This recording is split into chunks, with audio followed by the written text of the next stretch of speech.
We are here at Fallujah Speedway Park here in Barberville, Florida. It's championship night for the 2024 spring season as Osh Weekend Speedway and the Coast to Coast Racing Network present another edition of Monday Night Madness. We got a lot of good action here for you tonight, and as always, we begin with the Open 358s. Open 358s brought to you by Glenridge Motorsports Park. And while we have our champions crowned here for tonight, Open 358s, Anthony Morano, your Rebels, Ross Carina, and the Renegades, Blake Chapman, we still got one race left to go. Glad you could join us inside the broadcast booth here. Marty Sakala alongside Dean Reynolds. Mother Nature brought him here tonight. And then also Shaggy Zach Chapman. So Dino, Open 358s at Fallujah, or well, any dirt car at Fallujah. This place never disappoints. This is why it's the season finale every year. Yeah, well, ironically, though, it's a little bit of luck this year because we followed the iRacing schedule for this year's schedule. And but this is cool. Volusia is one of my favorite tracks. Volusia, Charlotte, I love those tracks. I got a lot of room, a lot of speed. And, but it's a little bit more forgiving for these open setups. You can actually almost run the iRacing base setup here at Volusia and still be very competitive. So this is going to be a fun deal. Looks like we got about 22 cars, so we got a good full field. Yeah, great car count here for the season finale. Zach Chapman, let's look at this entire season so far here in the spring. What have you taken away from it? What I've loved about this Open Series is you see guys run the top and the bottom, and we're especially going to see that here at Volusia. It really promotes two lines, but the Open setups have really allowed guys to change gears, really excel at running the bottom, not necessarily have to overdrive the corner and get into somebody to make a pass on the bottom, and just the Open setups promoted great racing, and I'm glad they're here to stay. Dean, did you notice anything about Shaggy? It looks like he got a haircut. Actually, you know what's weird is on my phone, I'm using my phone, the only one I can see is you. It's showing not visible unknown user. Interesting. That's what it told me to you, Dino. I was wondering that. That's a blessing, my friend. We also got our fourth guy with us, Brandon Dittmer. BD, what are we expecting here for these 358s as we get set to go? Oh, these 358s, them being not as much power, we're going to see a lot of low line racing, but I think it's going to make it with that much low line. The top side's going to come in kind of later. We're going to get some really good racing. Well, we've got qualifying underway, just about 2 minutes. There's a look at your champion this season, Anthony Morano in the number 32. Open 358s have been his strong strength, especially on the long runs. Dino, as a teammate, you know him way too well. Yeah, Anthony has become probably the second person in our FTM stables with the 358 and big blocks. We got Dylan Dewart that's really helping us out. That's kind of our leader a little bit, but him and Anthony are kind of side by side. And I tell you, Sam Bachman and Dylan Kinsey, the way they've come along, they're getting a lot of speed. They're making this old guy look slow. Morano jumps up to third. Yeah. Go ahead. Yeah, I was going to say, but Anthony, he's just really good. I remember when he joined Coast to Coast like a year and a half ago. Look where he is now. Now him and Isaac are the two guys to beat here in the 358s and big blocks. Jake Henry. Sharp P2. Jake Henry moves up to fourth quick. Here's Steven Stewart in car number 29 as he makes his way to the checkered flag. And off the mark by just a bit. Sam Bachman trying to get a lap in before the buzzer. Second quick for Bachman, 16.74. There's Sam. Yep. Good to see Grandy back. Definitely is, that's for sure. We haven't seen 100 grand in a while. Dylan Kinsey won't be able to put up a lap in time. So I believe, Dino, you're going to be on the pole here for Heat 1. Yeah, we're going to make Heat 1 work, I think. All right, well, we'll see what happens here as Heat Race number 1, brought to you by Flatline Racing Bodies. Here's a look at the starting lineup. Dino on pole position, Dean Reynolds with a 79. Next to him, it's the Ant-Man, Anthony Morano, in the 32. Row number 2, it's Harold Klump with a 00. Next to 100 grand, Joseph Grandy in the 518. Row number 3, the Brute to Beast, Jeff Barker, the 513, and the Spider Monkey, Brandon Dittmer in the 83. Rounding out the grid in car number 639, it's Dylan Kinsey. So we get set to go here. Let's know who you're rooting for in the chat this evening. Dean, we'll put you on mute here as you get ready for your heat race. Good luck.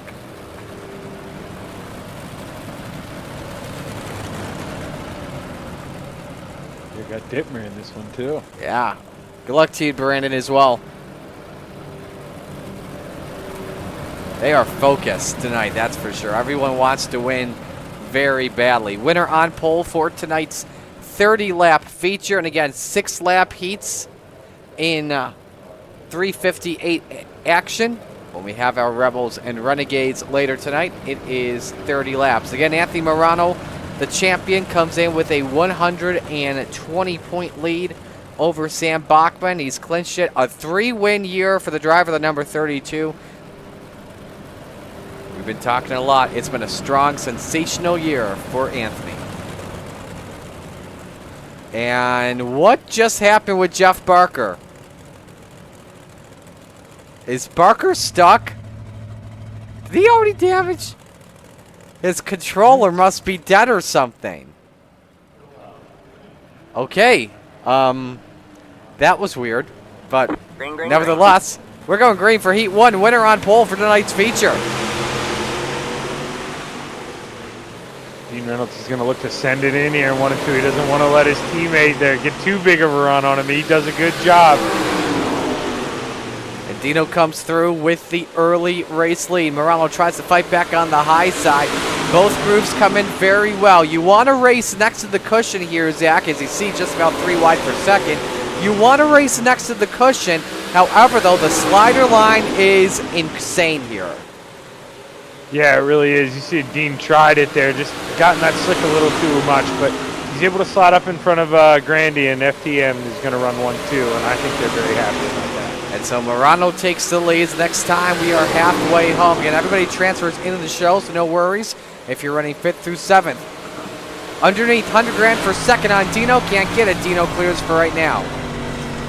Yeah, Dino looked in trouble there in the middle of 3 and 4, but just powerhouse off the corner with a big run, and here he comes on his teammate for 32, but Joseph Grandy, he might be looking for the lead on the bottom. You saw Reynolds, though, had to back off just a little bit. He didn't want to hit the 32, had nowhere to go, though. Now Reynolds on the cushion, Morano back on the slider line, but Dino gets in the fluff, sets up nearly 4 wide for third, sideways Hero Clump.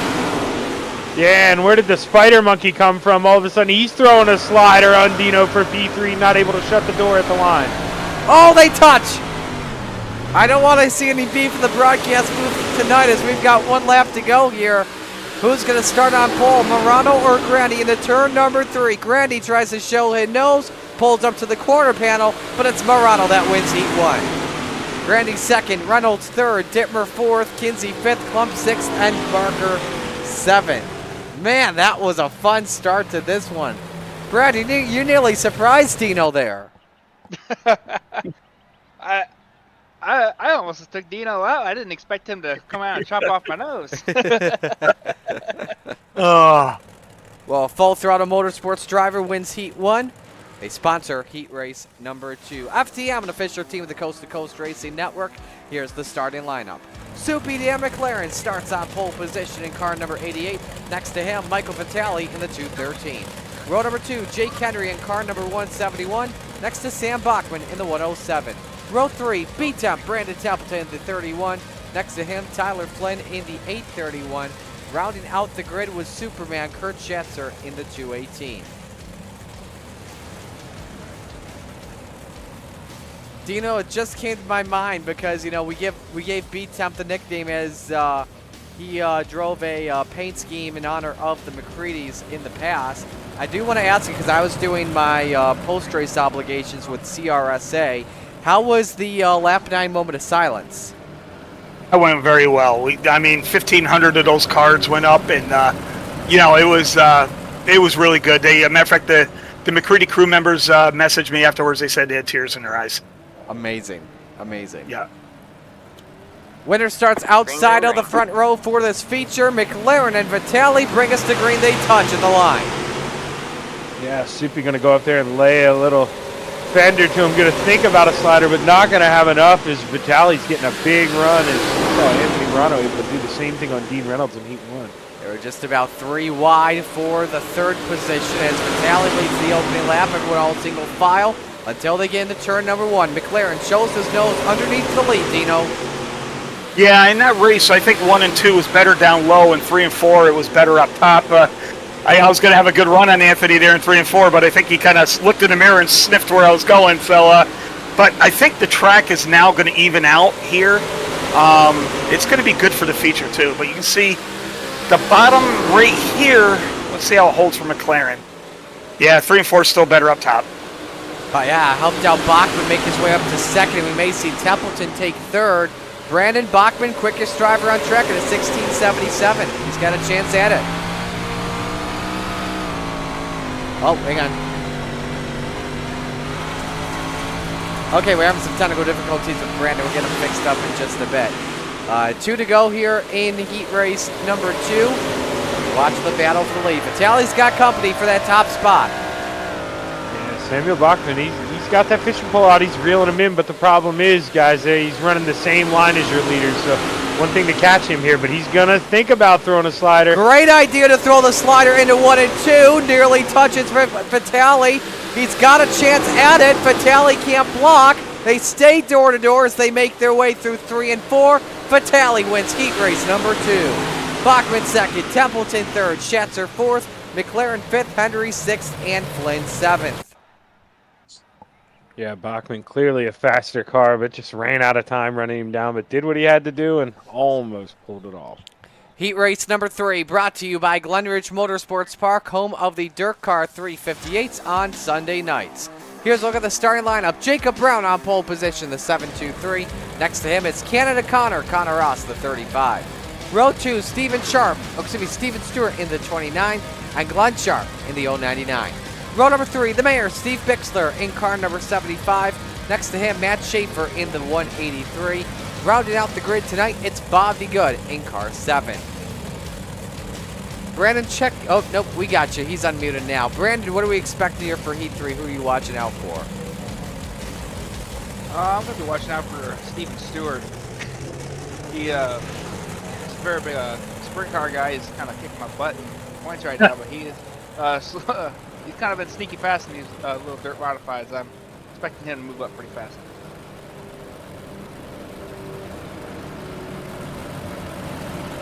He's performed really well in these past few weeks, though, that's for sure. Yeah, I think, though, the outside is still a little bit of a quicker lane, so look for Connor. Well, Connor loves the outside anyway, so but look for him to go up. I know he's got the Swan Speed Shop set up in there, and he just asked me what gear to run, so he better win because I set him up with the gear. He better. Ring, ring, ring. I know you'll be watching him very closely as we're underway for our final heat race.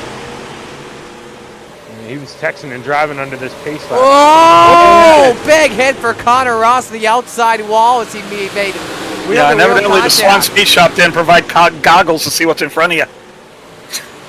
Do they provide extra fire suits too? 'Cause that was probably a pucker up moment. As it's round that lead, Steven Stewart second, Glenn Sharp third, the mayor Steve Bixler in fourth. Sharp trying to go around the outside of the 29, and everyone up next to those chocolate chips. 2 laps complete, and the teammates now going for duking at it for the race lead. They can play it safe than sorry right now, Dean. Yeah, it's just all depends where you want to start as well. You win this race, you're going to start third. You finish second, you're going to start sixth. So sometimes you want to kind of play where you want to start the feature in.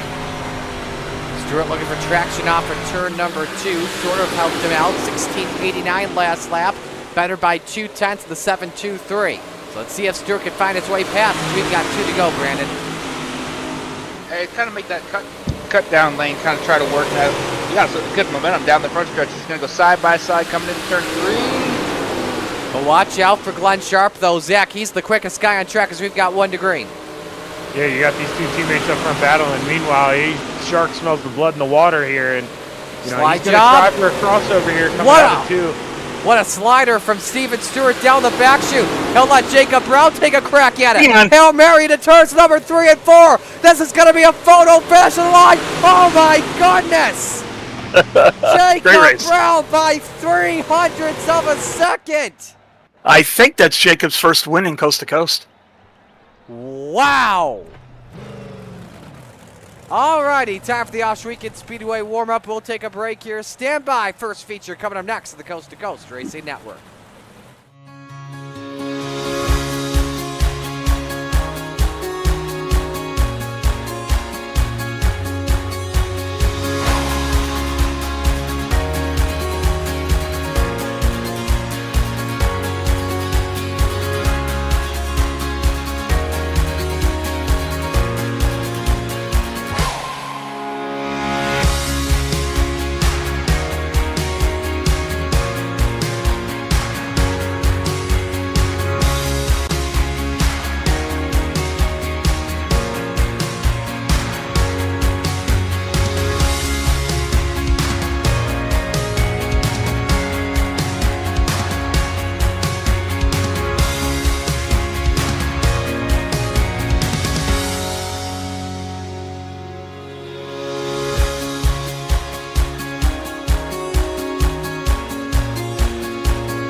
We are back here at Fallujah Speedway Park as we get set to go for some more action. Joseph Grandy, currently your quickest driver on track at a 16.838. First of 3 features set for this evening. Hello to Megan checking in. He says, hi Marty, hi Dean. Why do Zach and Brandon not get highs? I don't know. Probably because, well, I probably haven't told her about Shaggy. Yeah. So. That hurts. That's why. Well, Well, I haven't been live on Monday nights for a while. I could do that. I You don't know what? You know what's worse, Zach, is that she knows about me and she still doesn't even say hi to me. So that does make me feel better. All right, checkers are out here on warm-ups, and 100 grand is the quickest. We're ready to meet the field for our first 30-lap feature of the night. Here is the RSN Trackside starting lineup. On the pole, the Ant-Man, the champ, Anthony Morano in the 32. Next to him, Michael Vitale in the 213. Row number 2, Jacob Brown in the 723. And next to him, it's Joseph Grandy in the 518. Row 3, Sam Bachman in the 107. Next to Steven Stewart in the 29. Row number 4, it's Dean Reynolds in the 79. And B-Temp, Brandon Templeton in the number 31. Rounding out the top 10, it's Glenn Sharp in the number 099 and Brandon Dittmer, BD, the Spider Monkey in the 83. Row 6, Superman, Kurt Schatzer in the 218, and the Mayor, Steve Bixner in the 75. Row 7, Dylan Kinsey in the 639, and Soupy, Dan McLaren in the 88. Row number 8, Matt Schaefer in the 183, and Harold Klump in the 00. Row number 9, Jake Henry in the 171, next to Canada Connor in the 35. Row 10, it's Jeff Barker in the 513, the Birth of Peace. Next to Tyler Flynn in the 831. No call for Bobby Good here in this feature as we get set to go racing. Time for picks. Brandon, we'll start with you. oh boy, I guess I'll go with Morano. There ain't nobody else. Oh, you went on a limb. What do you got, Dino? I'm going to take Sam Bachman. Go stand by. I gotta go with FTM teammate. All right, Zach. 100 grand. Go The pick. 100 grand. Give me Jacob Brown.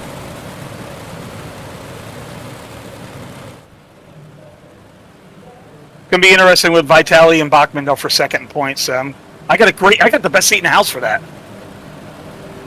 You definitely do. So, well, boys, best of luck. Hopefully, we talk to you guys on the podium. Thank you, sir.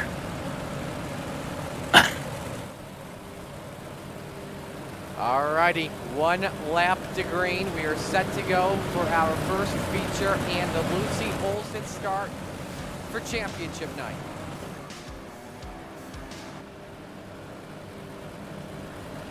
Gonna be a good one around the corner. Steve King Foundation pace car set to make the left-hand turn on the pit road. The champion Vitali, bring us to the green. First feature's underway. It's time to get it on. Maybe not. A spin as we take the green. Sam Bachman and Jeff Barker get together. I tell you what, Barker has had the worst luck to get things started. Yeah, not too sure. Gonna have to go back and take a look at this thing, but man, yeah, Jeff Barker, tough break for him. I mean, he can't do anything right. No matter where he goes, he gets involved in something. Here's a look at Jacob Brown as we came to the green flag. I wonder, contact off of Joseph Grandy, and the 007 had nowhere to go. Yep, you're exactly right. Jacob Brown just tightened up a little bit when he got on the gas and bounced off Joseph Grandy, and nowhere for Samuel Bachman to go, and just collects him. And looking back at it here, I guess Jeff Barker, he slowed down. He was smart. He slowed down enough to not get any damage, but still he's going to lose spots coming to a stop like See, that. when somebody slows down just enough, it will trigger them on my live timing. Yeah, they were involved in an accident. Oh, trust me, Marty. SDK makes me look crazy sometimes till you get that red box and it's just a guy slowing down. But I wonder, the caution happened so fast, I believe, Marty. Normally on the first lap, we'll go double file again, I think. I don't think they'll throw a single file. Yeah, rules keeps this double file. It's, I believe, 2 double file restarts, if not 3, and then single file the rest of the way. So not really any changes, but the man with the plan at the moment is Brandon Dittmer up 3 spots off the start of this one. I believe same with Brandon Templeton. No correction, he's in 6th. Dittmer gets to restart on the high side again, which is, I mean, that's where you want to be. You see cars tightening up, bouncing down. You want to be on the high side to get by that. You'll get a big run out of 2, but pace car's off. We're getting ready to roll here, Marty. Our time is going to update here in just a moment as we come back to race. 1 lap in the books. Morano, good jump. Oh my goodness, 4 wide nearly. I saw 4 wide at Weed Sport last night in 305 sprint action. I didn't want to see it again at Fallujah. Lap 1 bucks sliding by Morano, lap 2 rather. As Joseph Granny peeks underneath the runner-up spot on Vitali. Let's see if he can get it done off of 2. Just no room for him to peek in there and throw a slider as Vitali's right on the back of Morano, but man, Grandy, he's going to give it a shot. He's got to wonder if he's got that thing geared up enough for the bottom or if he geared it up to bring it home on the top. We also have Steven Stewart, Dean Reynolds, Brandon Templeton, Hunter Blankets for 4. Again, everyone was liking the high side back in heat races. The low line may start to come in, especially under a long run. Morano's the one testing it out at the moment, and we know how good he is on the long run. Yeah, I mean, if he gets his preferred line, if he's got enough room, he's getting to drive around, experiment a little bit. If these guys let him get comfortable, they're in for a long 30 laps. So they got to put pressure on this 32 as quick as they can. Steven Stewart gets up into the chocolate chips, has to hang on to it. Back in the 6th spot, 3 wide for 7. And look who's on the charge of the 639. Dylan Kinsey started 13, it's up to 8 as we work lap number 7. As we got a battle for the lead, Vitali got up to that 4 of Anthony Morano, I believe. Could not capitalize on it. He is right there on that spoiler. Yeah, you see just two completely different lines in turn one. It looked like Murano was going to walk away, but the run that 213 car gets up top is just phenomenal. So much so that the 32 is going to go up top this time and try it out. Connor Ross has pulled the car off the track. He's done for the night. Joseph Grandy takes a peek downstairs for second. See if he can get it. He can't. Yeah, we've seen him take a couple peeks down there, and meanwhile, check out who in fourth, Dino. He's getting this thing down together. He's running some smooth laps. He wants to get in this picture for the win here. Likes what he sees underneath Grandy and tried to go underneath Vitale here. We pushed the 3 wide. Now it's side by side for second, just what Murano wants. He wants to try and pull away, get under Grant, take the second spot away from Vitale. Wants that bite off the turn 4, nearly got second to the line, and nearly made contact with the left rear sneaker. Yeah, and you know, that's almost where you just want to go up there and rub that guy a little bit to break some momentum, but it messed up his corner entry. As you see now, Dean, can he complete the pass for third place? Doesn't look like he's going to be able to carry the momentum coming off the fourth. Look how tight this racing is on the 5-lap average. Way too close to call. If you were to guess either Kinsey or Vitale, the best drivers on track at the moment. Watch the race for the lead. Vitale all over Murano. Let's see if Vitale looks low. He doesn't. Let's see if there's different moves that are made here. Vitale keeps it low. Murano, nice defense at the moment. Yeah, man, you said it. He's playing excellent defense. Took his line away there. It's almost like he's a fortune teller. You see the future. I mean, he took it away there from Michael, and Michael knows before that 518 runs them back down, he's got to make his move for the lead. If he throws a bad slider, he could lose a spot to Grandy if he doesn't time this thing. Vitale's got to think, when do I make the move? He's thinking like Pato O'Ward in the Indy 500. When was I going to make my move for the lead? He made that move, the white flag with 1 to go. I thought that was a perfect move. He did everything he could. But unfortunately, Joseph Newgarden had a huge draft. Yeah, you know, sometimes you just don't have fate on your side. Newgarden able to go back-to-back, but man, Murano, he wants nothing more than to bring home a championship trophy and a win here at Volusia in the same night. 15 up, 15 down. Murano caught the wall though, right in front. But oh, he just got lucky. He just got a four-leaf clover out of his fire suit for the caution flag to come out. Yeah, we both know where he hid that thing. Dan McLaren has crashed in the 88.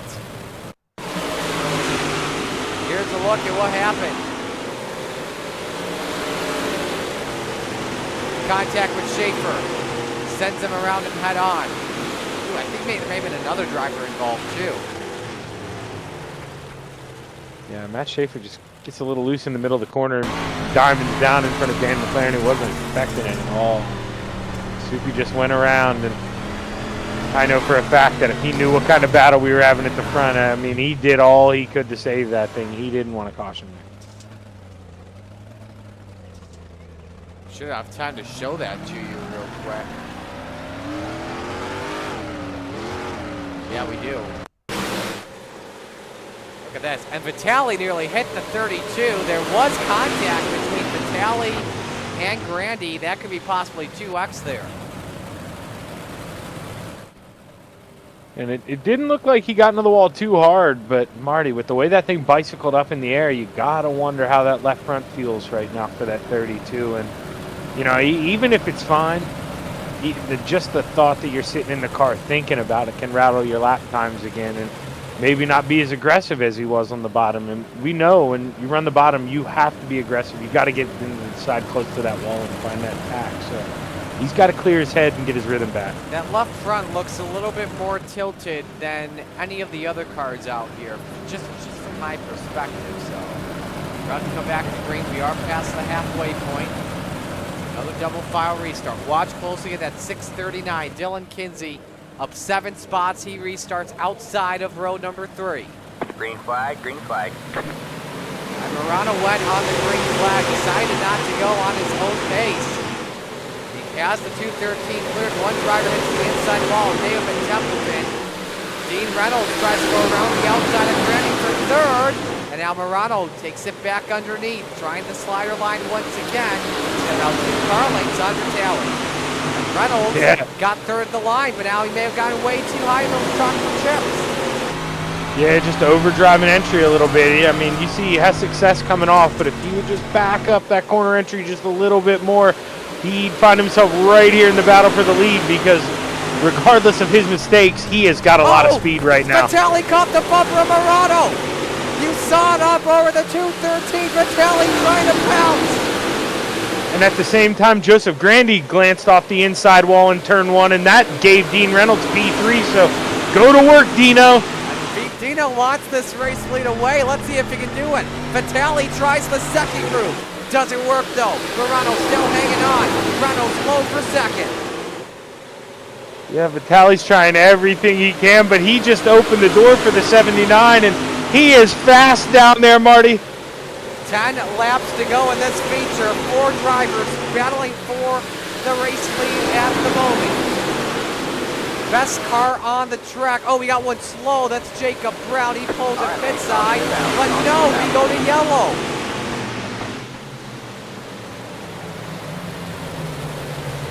Apparently, we may have the yellow flag, not for Jacob Brown, but maybe for Tyler Flynn. Let's take a look. Oh, Tyler lost the right front tire. So we had an accident with those two. And yeah, we saw the 17 come to a slight stop. I think we may have something here. Let's take a look. Let's see here. Watch. Glenn Sharp and Jacob Brown, they get together on the floor. And that is how, oh man, right front goes away off the 831. Everyone kept it. This was in the back of the pack. That's why we did not see the yellow fly at that moment. It's one of those times where you want to grab iRacing by the neck. You know, sometimes we don't get cautions, and those guys did a great job of getting back in the pits, but he just slowed down, I mean, a hair too much to throw that caution out. But what's he going to do when he doesn't have the right front? He did exactly what he needed to do.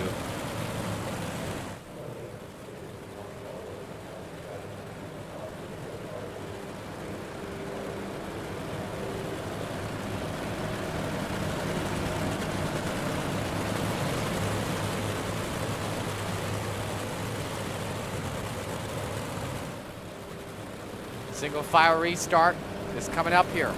We're under 10 laps to go. Hold it up for a moment for the yellow flu. Let's pull it up here once again. The 5-lap average. Times have dissipated at the moment. The best driver, that is way too close to call with the way this racing's been. Morano looking to lead all 30 laps and take home an Open 358 championship alongside it. Back to green.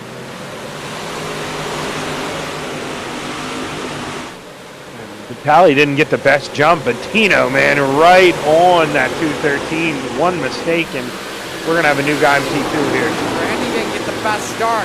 Kinsey tried to go for fourth, and now it's door-to-door off the corner. Tino taking a peek. Vitale hanging on to second with 8 laps to go. Is that single file restart what Morano wanted? Yeah, especially when the guy in P2 is a little asleep at the wheel like that. It gets the rest of the pack racing, and you can just go to town. And barring a big mistake here from our leader, he may have this one locked up unless the 213 gets his head down. 7 laps to go for Anthony Morano. 120-point lead coming into the 9th drop.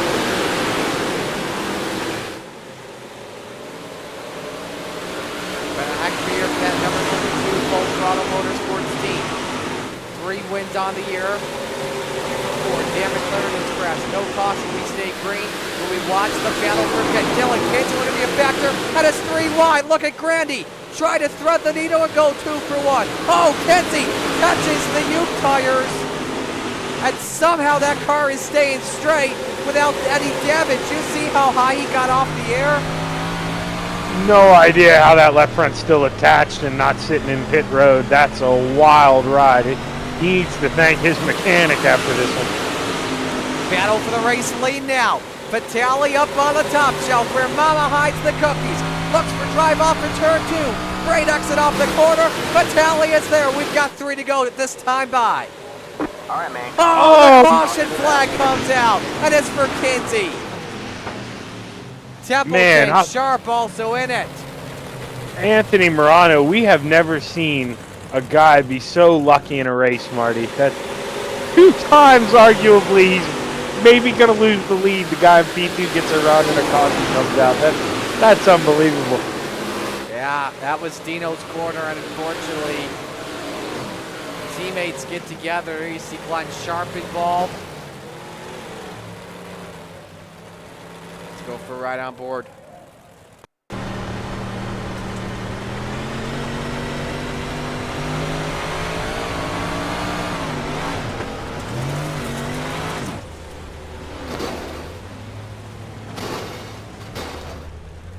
See, he's in the middle of traffic, and it's tough for a lot of drivers to avoid it and not even know that he's there.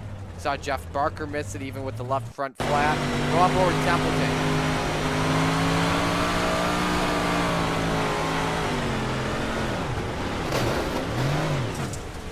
See, he gets sideways and in front of Steven Stewart. One more here, Glenn Sharp. Now he's in the back of the pack. This is like he's not even gonna know it until the yellow flag flies. And then right there he sees it, not a lot of time to react, but the thing was, he was committed to the bottom. No, and you know as well as I do, you get in the brakes in these things, he's just going to do a 360 into him anyway. So you got to kind of throttle your way out of it. And at that point, he was just committed. Couldn't really adjust his line, and tough break. All right, we've got 3 laps to go. What do Vitale, Reynolds, or Grandy have for Anthony Morano, or will the Ant-Man crawl his way to an Open 358's championship? We're about to find out.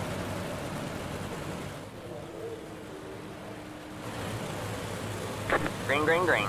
Another late restart, here we go. Dino look at that underneath great for jump. second. What a jump from the 79.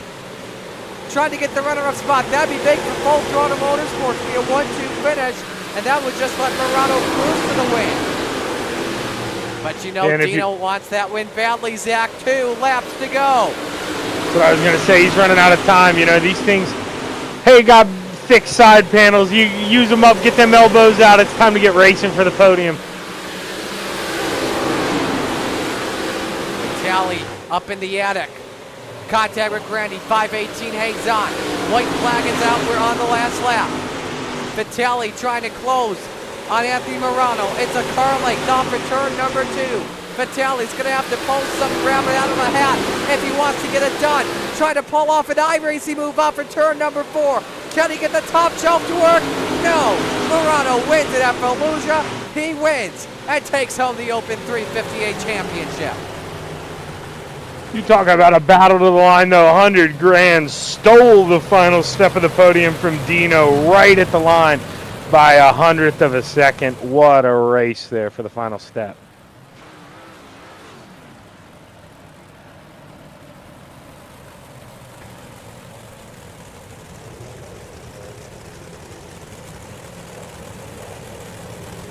So Morano wins and takes the championship alongside it. Heck of a race, that's for sure.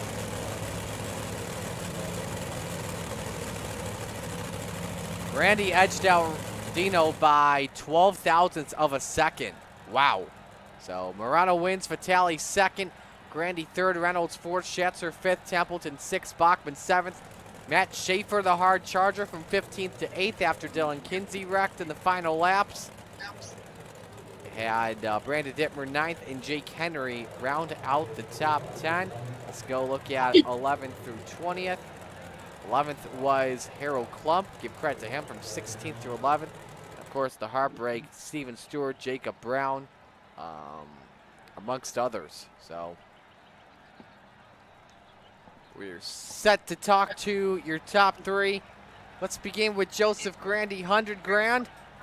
Joseph, a nice run for you tonight. How did you steal third there at the end from Dino? I felt like I was faster than Dean the whole race. I just made a mistake that one time, hit the inside wall, and he got by me. Just trying to be patient, waiting for my time, and ended up happening to be right at the end, I guess. Sure. Thanks a lot. Joseph, did you feel like maybe tonight you had a race-winning car as well?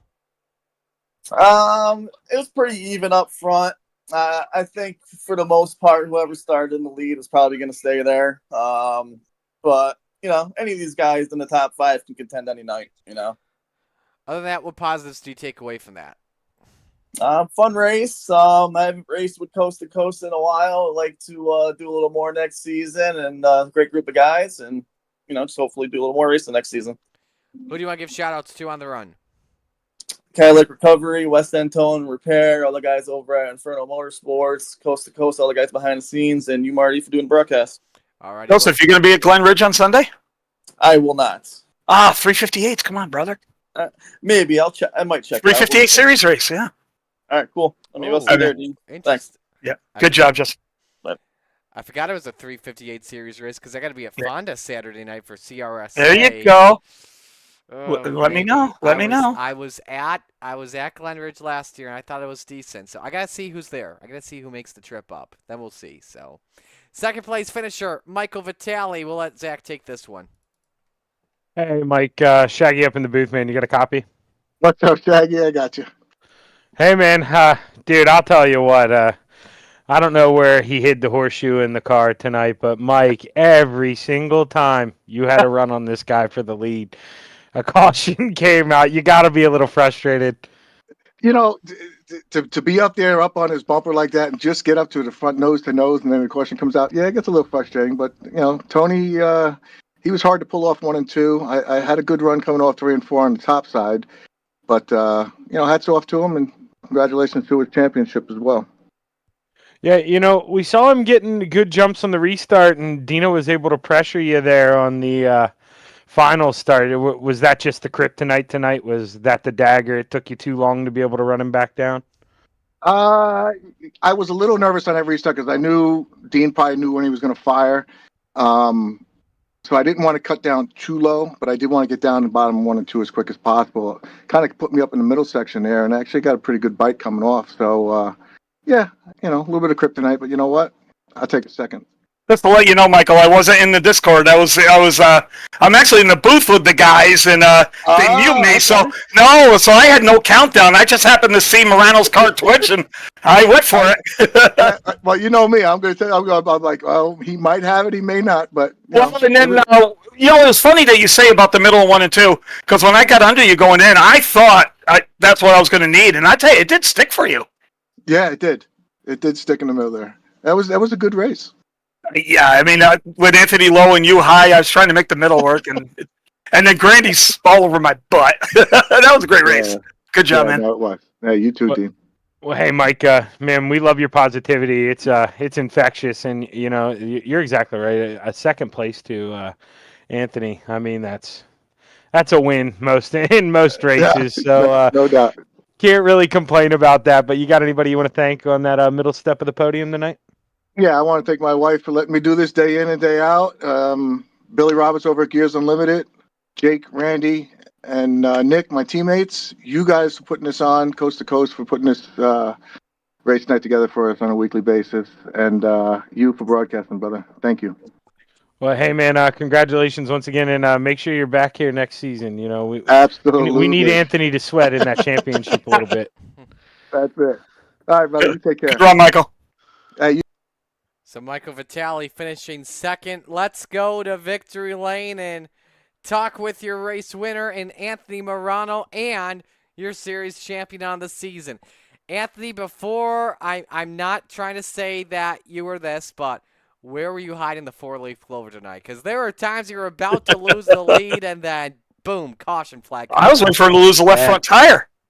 I got lucky twice there. I was talking to Mikey about it there. It's like, man, twice you had me, and yellow came out just as you were coming out of the corner there. I got lucky as hell, but sometimes it's better to be lucky than good. Absolutely, that's for sure. So how did you feel about your car as a whole tonight? I mean, started on pole, win heat 1. Everything was perfect on the cards for you. I kind of struggled in qualifying, missed turn 1 both laps, like a putz that I am. But yeah, car felt good. DJ was actually building a setup as we were going along for us. So I mean, all the FTM cars were on rails tonight. Just couldn't go wrong. Top, bottom, middle, didn't matter where I went. Car felt great. But as you guys have seen a million and one times, if there's a bottom, I'm going to use it up. So yeah, I went a little more gear than I think Dylan and Sam went with. But man, that thing was just on a rail all night. You know what won this race for you? Yellow flag. You going up top in 3 and 4 when I had that run in the heat. Hey, That was a good move. Turn 3 is always better in the top, it seems. Yeah, I didn't think you were going to go up there because the lap before you stayed low. I said, stay down there, stay down. Ah, crap. That was a good move. Yeah, just had to get up there and try to get that better run out coming out of 4 because there just wasn't there on the bottom yet. What gear did you run? 560. That's what I had. Okay, that's the same. Yep. Anthony, what do you take away from this season? An incredible year. You've been dominant. 4 wins on the season for you. Yeah, like I said, the setups we have over there from Gunnar Swan and Swan Speed Shop is just incredible. I mean, you really can't go wrong. And then, he put in a setup here in Discord. Dean actually put it in there in the Discord for everyone to use. We all use that some nights too. I mean, it's a good base setup to use and tinker with a little bit of gear and maybe some brake bias, stuff like that. But I mean, it's just an incredible year. I mean, I thank Dean for helping me out with a lot of stuff that he has over the years. And, I was always working with me and DJ and, Sam and Dylan and Clay helps me out and Logan is always helping out.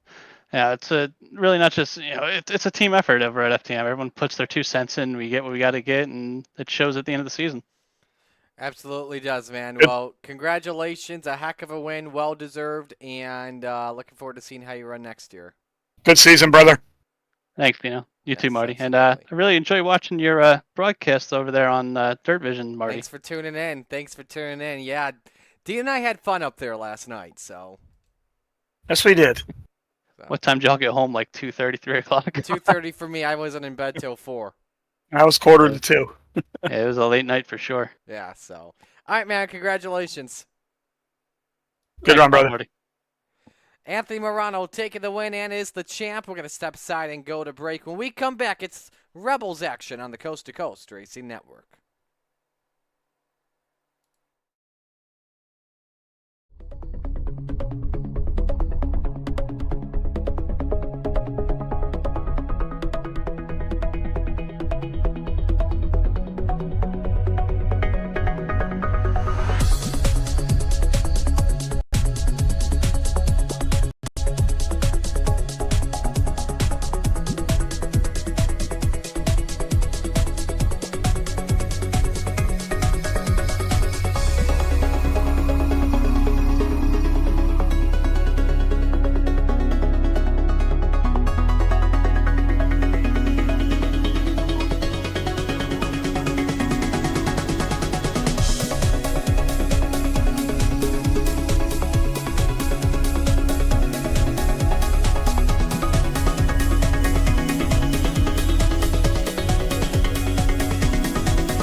It's time for another edition of RSN Trackside, powered by Bob Johnson Auto Group on Rock Sports Network. Kiss on the champion. Trying to be a Bit of a hiatus, so let's get.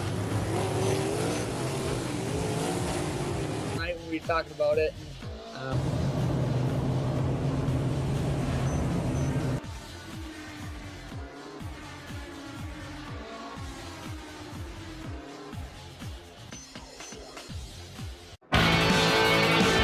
Well, good evening, everybody. Welcome to our weekly race chat. Adam Ross and Clinton Jeffrey are live and interactive every Tuesday night.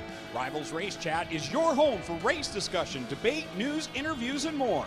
They'll even take your questions and comments live on the air and talk to some of the newsmakers each week. Tune in every Tuesday night at 8 p.m. on G-Force TV.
Yeah, because he still has one drop. Everyone else has We are two. back here on the Coast to Coast Racing Network as we're getting set to go for Rebels action here at Fallujah Speedway Park in Barberville. Dean, there's your racetracks and sunsets. Oh, God, I didn't even notice. Yes, turn 3. Let me go out there and put the car out there so I can get a photo later. Yeah, get the car out there and post a Yeah, photo. Why not? it's all about photo. Yeah. Yes, There we it go. is. I There we go. couldn't find the sunset last night at Weed Sport. No, it was weird because that hazy gray sky came in, and it's like it was weird. So there was nothing to do. It was, it was just weird setting. Yeah. Luckily, Don't London, tell me England. Canada's setting the earth on fire again. Damn it, Canada. But we'll welcome you back into the booth here. Marty Sakala alongside Zach Chapman, Dean Reynolds, and Brendan Dimmer. I probably shouldn't have said that considering this is coast to coast. But also, obviously, it is our regular Monday Night Madness, but also let's remember what today is. It is not just a holiday, not just a free day, but also a day to remember the men and women that sacrificed their lives. So we can be free today on this May 27th of 2024. And whenever we've got the greatest day of racing, all the opening ceremony festivities are incredible to pay tribute to our military. Too bad the weather interfered with a lot of the big events there for with Kyle Larson and getting him back to Charlotte. Yeah, that was a bummer. I want to see him running next year. Unless weather is a factor, I want to see him. He said he's definitely going to give it another try. Yeah. I mean, he brings it home in the top 5 if he doesn't have that pit issue. Well, as long as he has a win, so he's guaranteed in the chase, it actually doesn't really matter if he misses Charlotte. No, he does. He does still need an exemption from NASCAR, but he's more than likely going to get it. Look at that sunset now, Marty, while we're doing time trials. Hang on. Ooh, better. Even better, Dean. So, qualifying underway for the B Division Rebels. We are watching the Bassman Roger Craig going down the first lap. And that's a 13.85 for Dean Reynolds. Craig goes 14.01. So again, we know who the champ is in Rebels. He won $70 from all three of the four yesterday or last week. And that, of course, is the boss, Ross Corino. Gavin Chatham goes quick time. Nice lap for him at 13.734. Bryce Odell trying to improve on his lap. He doesn't, 13.86. Gavin Chatham slower on lap number 2.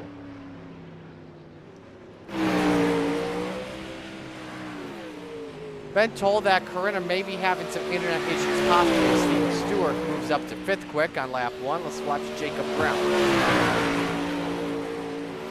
Oh, let's change that up.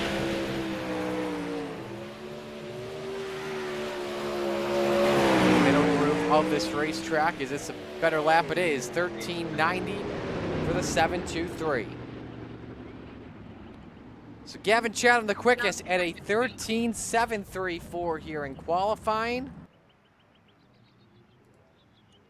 2 tenths separate the top 11. That's one of the closer qualifying sessions we've seen. Absolutely. Oh, yeah, Very tight. Never thought of that. I sandbagged these time trials great tonight. Begin with heat race number 1 Look here. at that. Brought to you by Flatline Racing Bodies. Here's the starting lineup. On the pole. Oh my gosh, he did it again. Dean Reynolds in the 79 on pole position. Next to him, Steven Stewart in the 29. Row 2, Bryce Odell in the 62 and Gavin Chatham in the 99. Row number 3, Jacob Brown in the 723. And the Bassman, Roger Craig in the 747. Running out the grid on row number 4, Steve Maurer in the 888. And the boss, Ross Corinna, in the 10. Dean told me this is a throwback paint scheme. Jeff Swindell, you said, correct? Yes, Jeff Swindell from the mid-'90s when he ran with Two Winners Racing. So Ross Correnta and Velocity Race Designs did this. This is my favorite Jeff Swindell car, and he nailed it. He just put my Style 79 on it, and everything else is exactly like what Jeff Swindell had. Looks even better when you do a wheelie. Yeah, you know. Can't go fast, you gotta look dramatic. That is true. So, Dino, best of luck. Thank you. Alright, we'll put his mic on pause as we get set to go. This is going to be a fun heat, that's for sure.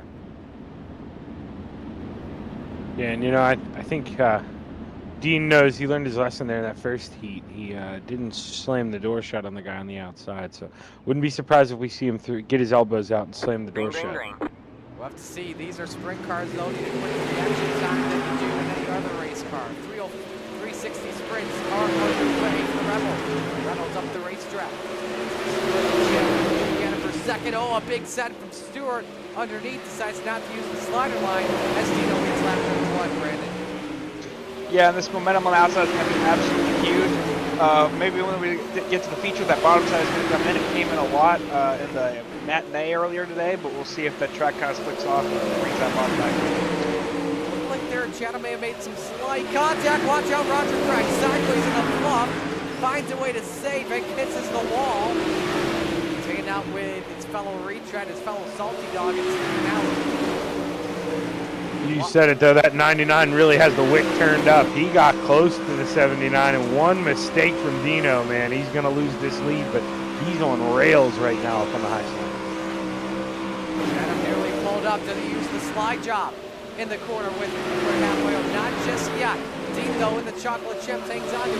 Let's see, does Chatham wait here like Paddle did? Yeah, you know, I just don't think we saw Dean there run the slider line almost in 3 and 4, and he knows right now if he runs that slider line in 3 and 4 from here on out, he was quick. I think he's got this thing locked down. Best race on track, the battle for 4th, Bryce Odell and Jacob Brown.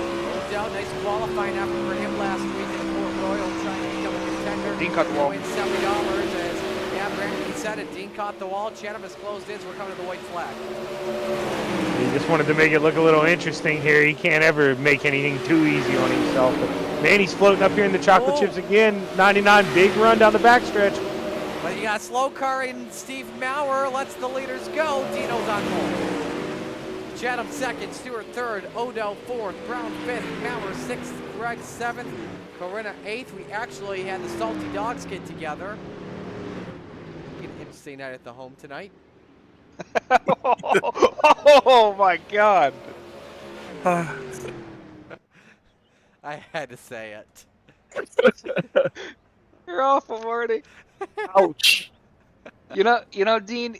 After watching me in the matinee and me hitting that wall so many times, I figured you would have tried to stay away from it more than I did. Oh, the car got so tight when I did that slider and it got hooked in the chips and it turned right. I'm like, I thought I was going to do a Dittmer. We now move to Heat 2, brought to you by Full Throttle Motorsports. Here's how it looks. Dan McLaren and J.J. Odell on the pole, or on the front row for this heat. Row number 2, Canada Connor Ross in the 35, next to the Spider Monkey, Brandon Dittmer in the Pizza Ranch 83 scheme. Row number 3, Tyler Flynn in the 831, on the outside of the 19 of Talon Ulibarri, carrying the USA colors. Running up the grid, the Mayor Steve Bixler in the 75. All right, Brandon, best of luck in this race. Good luck, sir. Thank you. Ross is coming back. So another back row challenge. Do we give him another $20 if he does it? That's a good Because question. he's got to do it no matter what because he's coming in. That's true. We'll see if his internet holds up here. All right, good race for you too.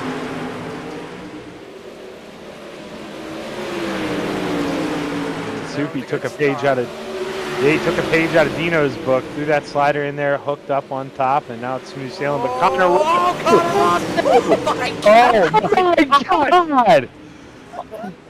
What? He was higher than the fence. Hope he's okay. You okay, Marty? Yes, breathe, dog, breathe. Shaggy, give a little commentary because Marty's done. Yeah, Dan McLaren, he didn't have the best view of it, and he probably enjoys that as he enters turn 3 here on lap number 3. Pretty sizable lead, but Talon Ulibarri, he was able to really climb up through the field and go through that wreck. Not too sure I saw Brandon Dittmer. He collected some of that. And, that front wing looks a little bit damaged on that 83. So He got the backstretch wall again. He's like 50% success rate of hitting that backstretch wall. he had to call you out on it and smart off. So. Marty, okay? If you had contacts in, they would have blown right out of your eyes. They probably will know. You guys take the rest of this heat. I'm still speechless. Dan McLaren here, 3 to go this time by, but that 19, Dino, he's really run him down these last couple laps, and Dittmer's in the wall again. Yeah, I told you, 50% every other lap. Yeah, Talon's really got a good lane. He's keeping that car straight. Oh, look at that little block there by Dan. I think that just won him the race because it got Talon right out of the throttle there. Yeah, but you know how those Australians get, man. They get aggressive, so Dan better hope he doesn't run him back down here. White flag, final time around. Yeah, but the Canadians aren't afraid to brawl either. They like to brawl with kind words. It's a And hockey type of sticks. brawl up there. Yeah, and hockey sticks. But coming out of 4, Dan McLaren's going to win heat race number 2, followed by Talon Ulibarri, Brandon Dittmer, Tyler Flynn, Steven Bixler, and I didn't get to it in time. So All right, I am alive. We got to walk. Wow, he really was higher than the fence. Is Odell okay? I don't know. He went wing first into the catch fence. My bigger concern is, are the fans okay in the stands? Well, where did the wing land? Because the wing came off the car. Just didn't see that coming. Wow.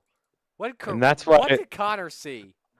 Right there, that's the reason Lincoln Speedway got rid of the flag, man. Installed the virtual flag. Oh, GG. Yeah, caught the Uke tire. Warm-up time here, so we'll step aside the Coast to Coast Racing Network.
Can't park there, Connor.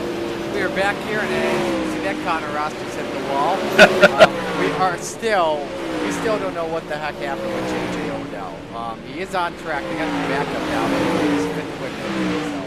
So, say hello to a couple people checking in. Hello to Jason Butterfield. Thanks for coming out to Weed Sport last night and enjoying 305 sprints. Yeah, he was down in turn 1, wasn't he? Yeah, he was. Yeah. His son was doing photos in the infield. Dylan Kinsey says, "What a car I had tonight." Megan says, "Where's Buddy?" In the windowsill. Yeah, still there. Yeah, Plus still number rooting for Steven and Talon. Joe Dirt rooting for Steve Maurer and Steve Bixler. Spangler says the stats are up running. And happy birthday as well to Blessed Number as well. The Goose as well, Chad Cote, checking in. So, all right. Yeah, what's up, bro?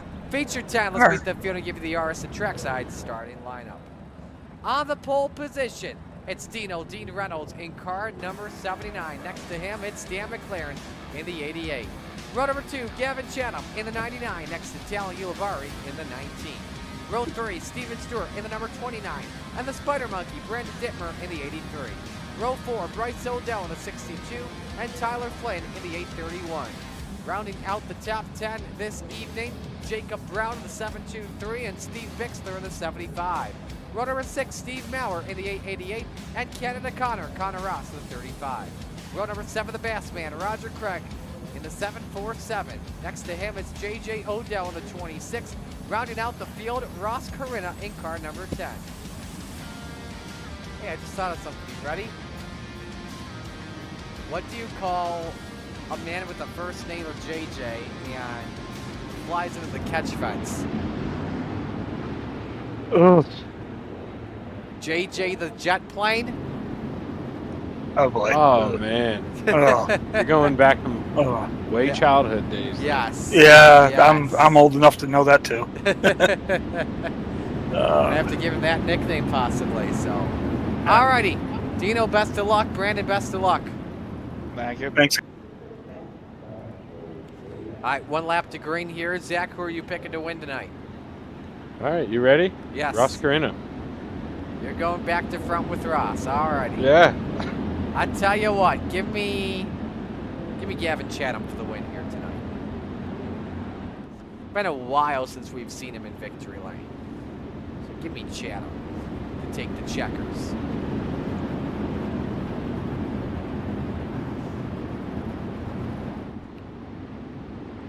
So field is down the back, ready for the Lucy Olsen start.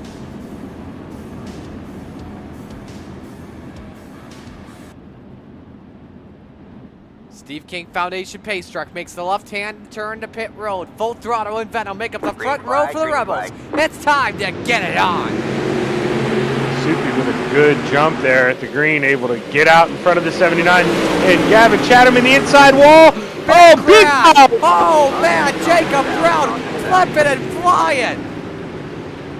JJ the jet plane. I think we've got Jacob the jet plane now. Man, that was just, he was a victim there. He didn't know where he could really go. Accident happened right in front of him. Man. Here's a look at what happened with the disease design. Oh. 723. Ooh, hopped over the 62 and bam. And then went off the Uke tire that sent him flying even more.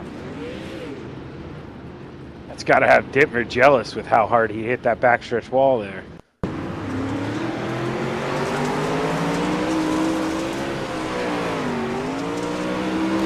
Yep, ramped over the Hoosier tires, and man, look at that flight.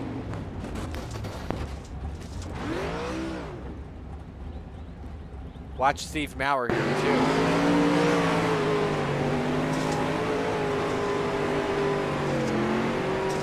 Nowhere to go. Had a hole, just couldn't gas it up enough.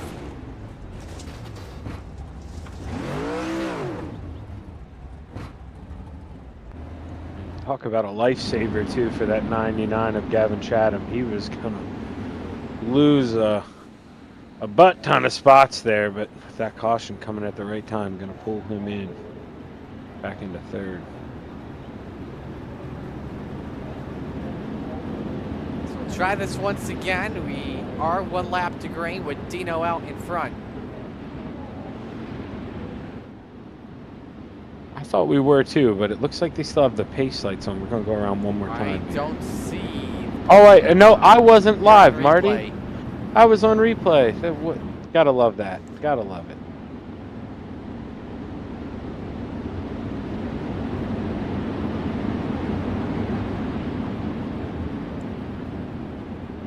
All right, so Dino controls the pace here. As we come back to green, 1 lap on the board. What a jump for Dino.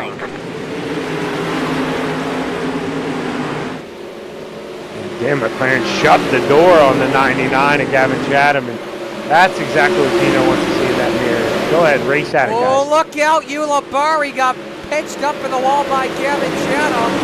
Somehow hangs on to it back in 5th. Now tries to thread the Dino and back to yellow. Oh, boy. This time the yellow flags for Connor Ross.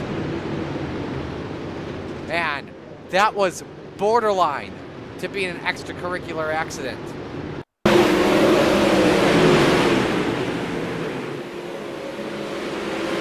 Connor catches play and hard in the inside wall and over. Yeah, kind of a racing deal there. Flynn comes down a little bit, but at the same time, Ross is coming up, and, you know, Flynn doesn't know Ross is there. Well, Ross can see that car, so he's just got to maybe next time back out of the throttle a little bit. Man, you want to be aggressive and you want to get those spots on your feet. Ouch. Luckily, the tether did its job on the left front, and we lost our camera angle on Connor. Our GoPro broke.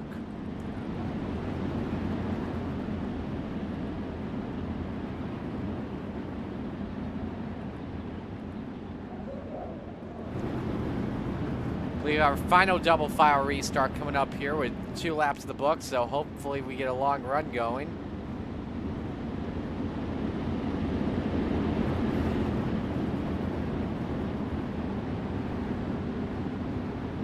$18 people checking in here tonight. That's awesome to see.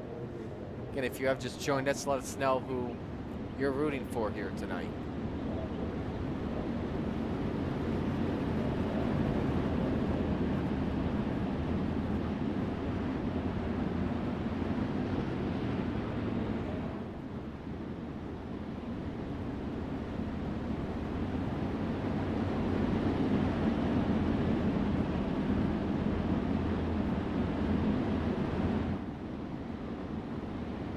Coming down the backstretch, though, Dino's got to be thinking, he wants this thing to stay green. He's been getting good restarts. He just needs to get a little momentum, start rolling that thing around. He doesn't want Ross, Karina to keep getting these free spots here. Back to the green flag.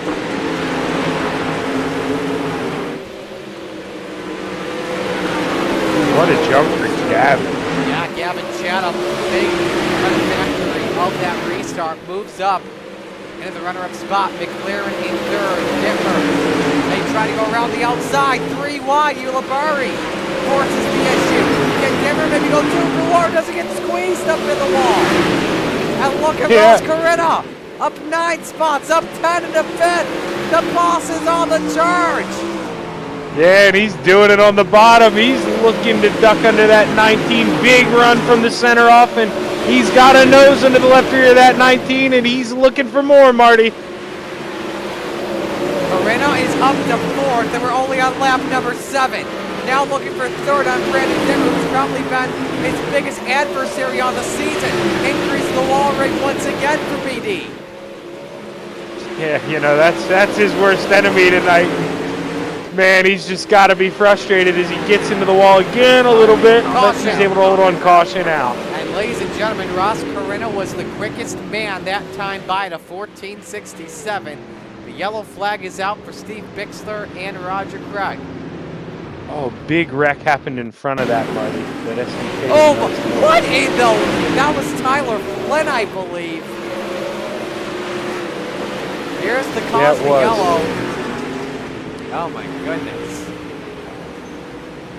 Please don't make me say it once again. Tyler Flynn rode the guard. Oh my goodness. You know what? We may need to bring this back to the lounge tonight. Remember when I used to do the wildest wreck of the night or something like that. Yeah, we're gonna have to let the guys vote. Yeah, which one goes to the not either top 10 this is up month, there because that's with unbelievable. yeah, this is up there with JJ Odell, Connor Ross.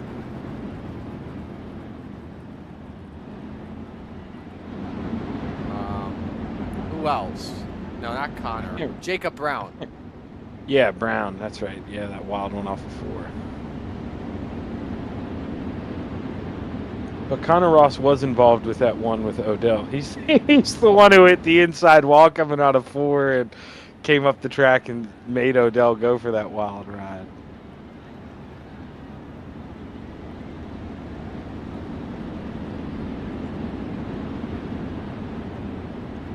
But man, if you're Dino, you got to have the rosary. You got to be out, nervous, right, Marty. Yeah, you're saying every prayer you know right now because, man, I picked that 10 car almost as a joke to do it from the back, but it's unbelievable that he can get up here in 7 laps, and he's on a whole nother level right now. So, Gavin, you're gonna have to find something. His 5-lap average a 14.847. Everyone else just about a tenth or 2 behind. Green, green, green.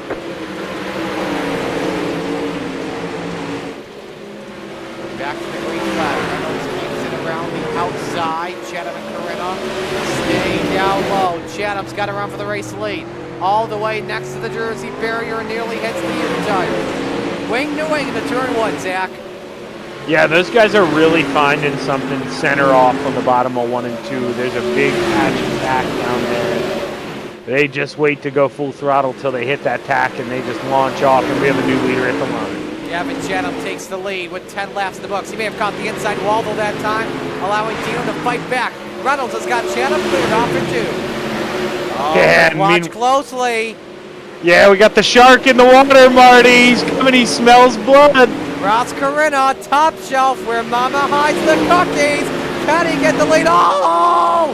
Chatham goes around! And that puts Corinna to second. And Dino stays out in front. I guess we know who Morano gave the 4-leaf clover to. Yeah, Dino just got a little loose in the middle off, and when the left rear bites, it just comes down a little bit. He held his line, didn't come down and pinch the 99, but just floated up a little bit. Actually, it looked like Chatham may have come up at the same time, too. Let's watch the onboard. Yeah, so he definitely floated up, and I think Gavin's one of the best guys we have in this league. He made sure and spun himself out and didn't take Dean out. Yeah, absolutely. That's a rough break from 99.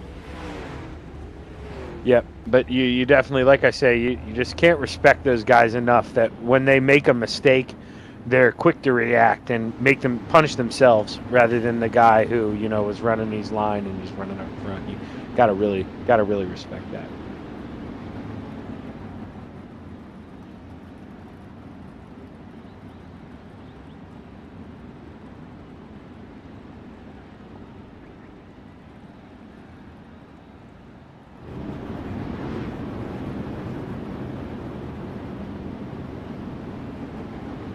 Right now, we got both the booth guys in the podium, Marty. So it's looking good for him right now. Yes, but it is.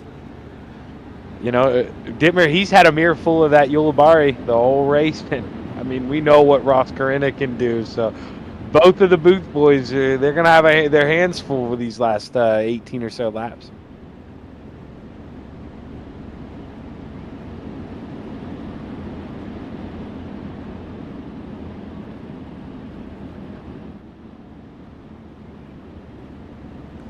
Single file restart coming up.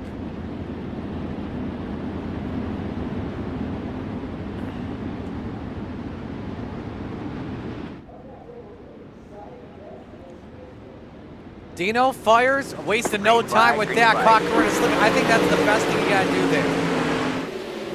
Yeah, especially with the way the cautions have been coming out. You've got to try to get that jump. And it looked like Ross almost got the left rear in the inside wall. He was so close, but man, that launch he gets off and then goes right back to the top in 3 and 4. Get your popcorn out. Now, if you're a Dino, do you just keep that car on the outside and not touch the wall like that? You just gotta, I know it's hard, but man, you gotta keep your eyes glued in front of you. Don't look up in that mirror. You know the 10's fast. You gotta do what makes you good. You gotta do what got you here. You know, he was P3 in warm-ups. He's no slouch. He's got the speed. He's just gotta be smooth. There he goes. Slide job, the boss. Off at turn number 4. Carretta takes the lead on lap 16.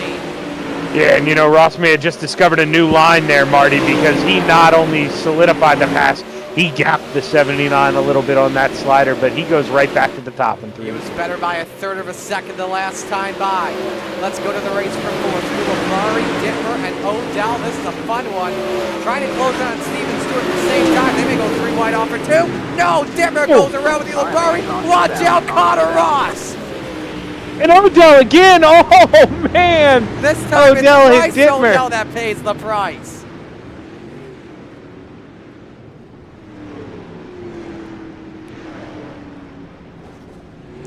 It is not fun to be named Odell today, that's for sure.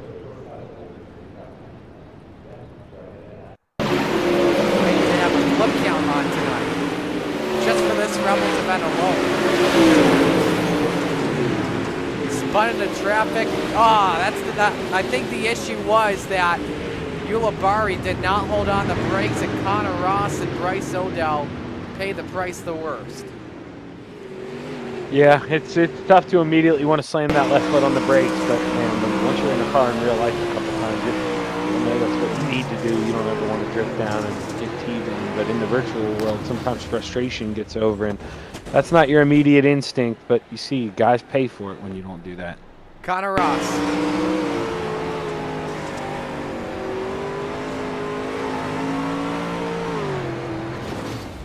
That he did not expect one bit. And he is probably fuming at Ulibarri right now, if I were to guess. Yeah, he had himself a rough night, wrecked out of the 358s, and going to find the same fate here as he had already used his quick repair, so I see he's manually disconnected him and Steve Maurer. That ended their nights there.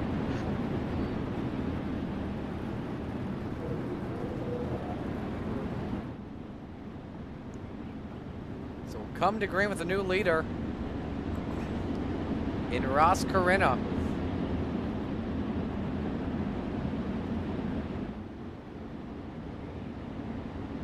And all of a sudden with that mix-up, we got some new names up here in the top 5, so anxious to see Steven Stewart. He raced his way up to P3, see if he has anything for our leaders here.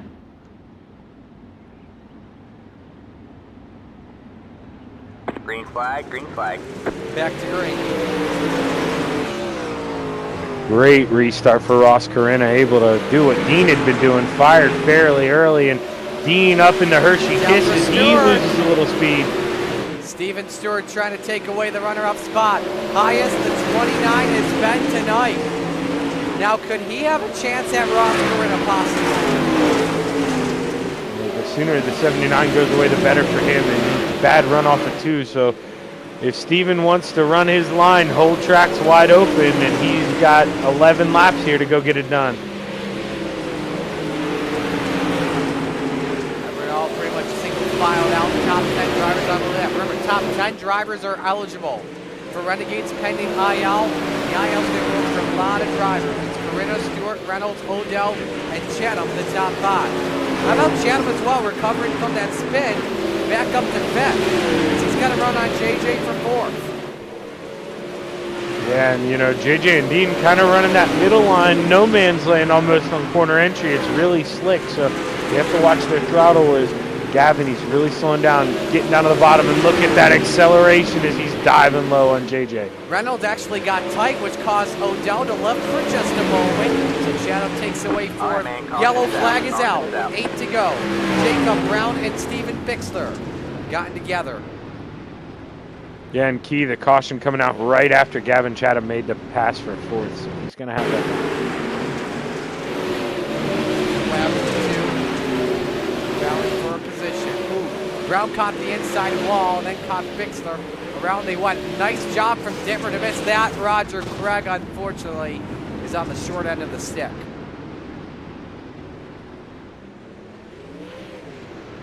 And you said that was a big deal for Dittmer. I mean, we saw him, he had to pit after that wreck, go get the backup car out, or use the quick repair at least. And he's got himself up to 7th, so he needs to get 2 more guys to race his way into this A race. And you know he wants to run that thing. Let's show you Roger as well. That's a tough break for Bassman to miss. Not missing it. Good. Just like what we saw with Ulibarri and Ross. Just like it.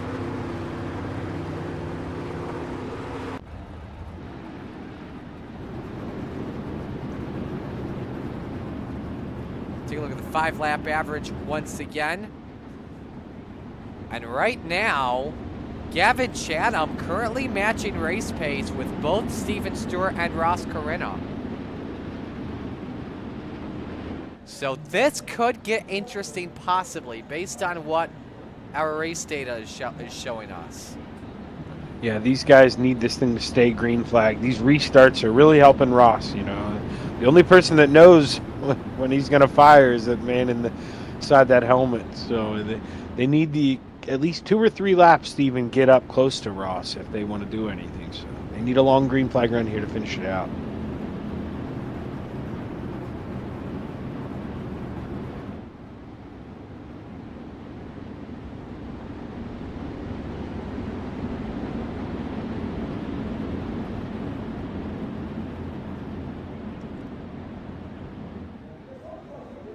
Pace car's diving off though here. We're getting ready to fire. Green flag, Back to the green flag. Pretty good jump from, I jinxed him, Marty. Steven, it's a pretty good jump, and then he gets in the inside wall, and now the 79. He's going to take a peek here for P2. Though. Watch Chatham. Oh, he had the door shut from Steven Stewart. Reynolds can't get second yet. Stewart countered back. Just struggling on the entry to turn 1 into Steven Stewart. Maybe he's turning in a little too early, has to correct. He gets in the inside wall again. Got it pretty good. Chatham had to back down or else he was hitting the U tires. I think that time Dino edged out for P2. And this is where, when you're Gavin, you don't know where you can go. You know, when Steven hooks up, he's quicker than the 79, but he keeps making mistakes, and Gavin has to keep getting on the binders. He may have to throw it and make it 3 wide here, Marty. That's what he's trying to do here. How low can you go? It's like limbo. Dean's favorite word. And they make contact coming out of 2, but Gavin, man, he keeps having to back out of this. You know he's driving with that red mist. He's mad right now, but God. Look who's got the advantage there. J.J. Odell. What is he? Number 26 back up onto the podium as they come off for turn number 4. White flag is out, 1 to go for the boss. Ross Corinna in the Phantom Motorsports. Velocity Race Design, number 10. Coast to Coast Racing League. Acknowledge him. Ross Corinna is unstoppable.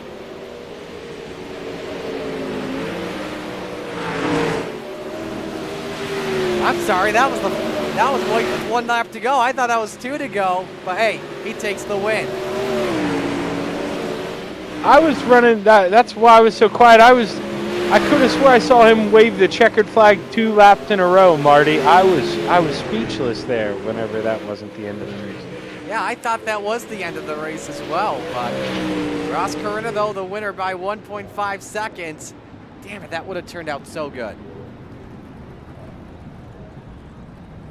But we'll talk to your top 3, Corinna, Reynolds, and Odell.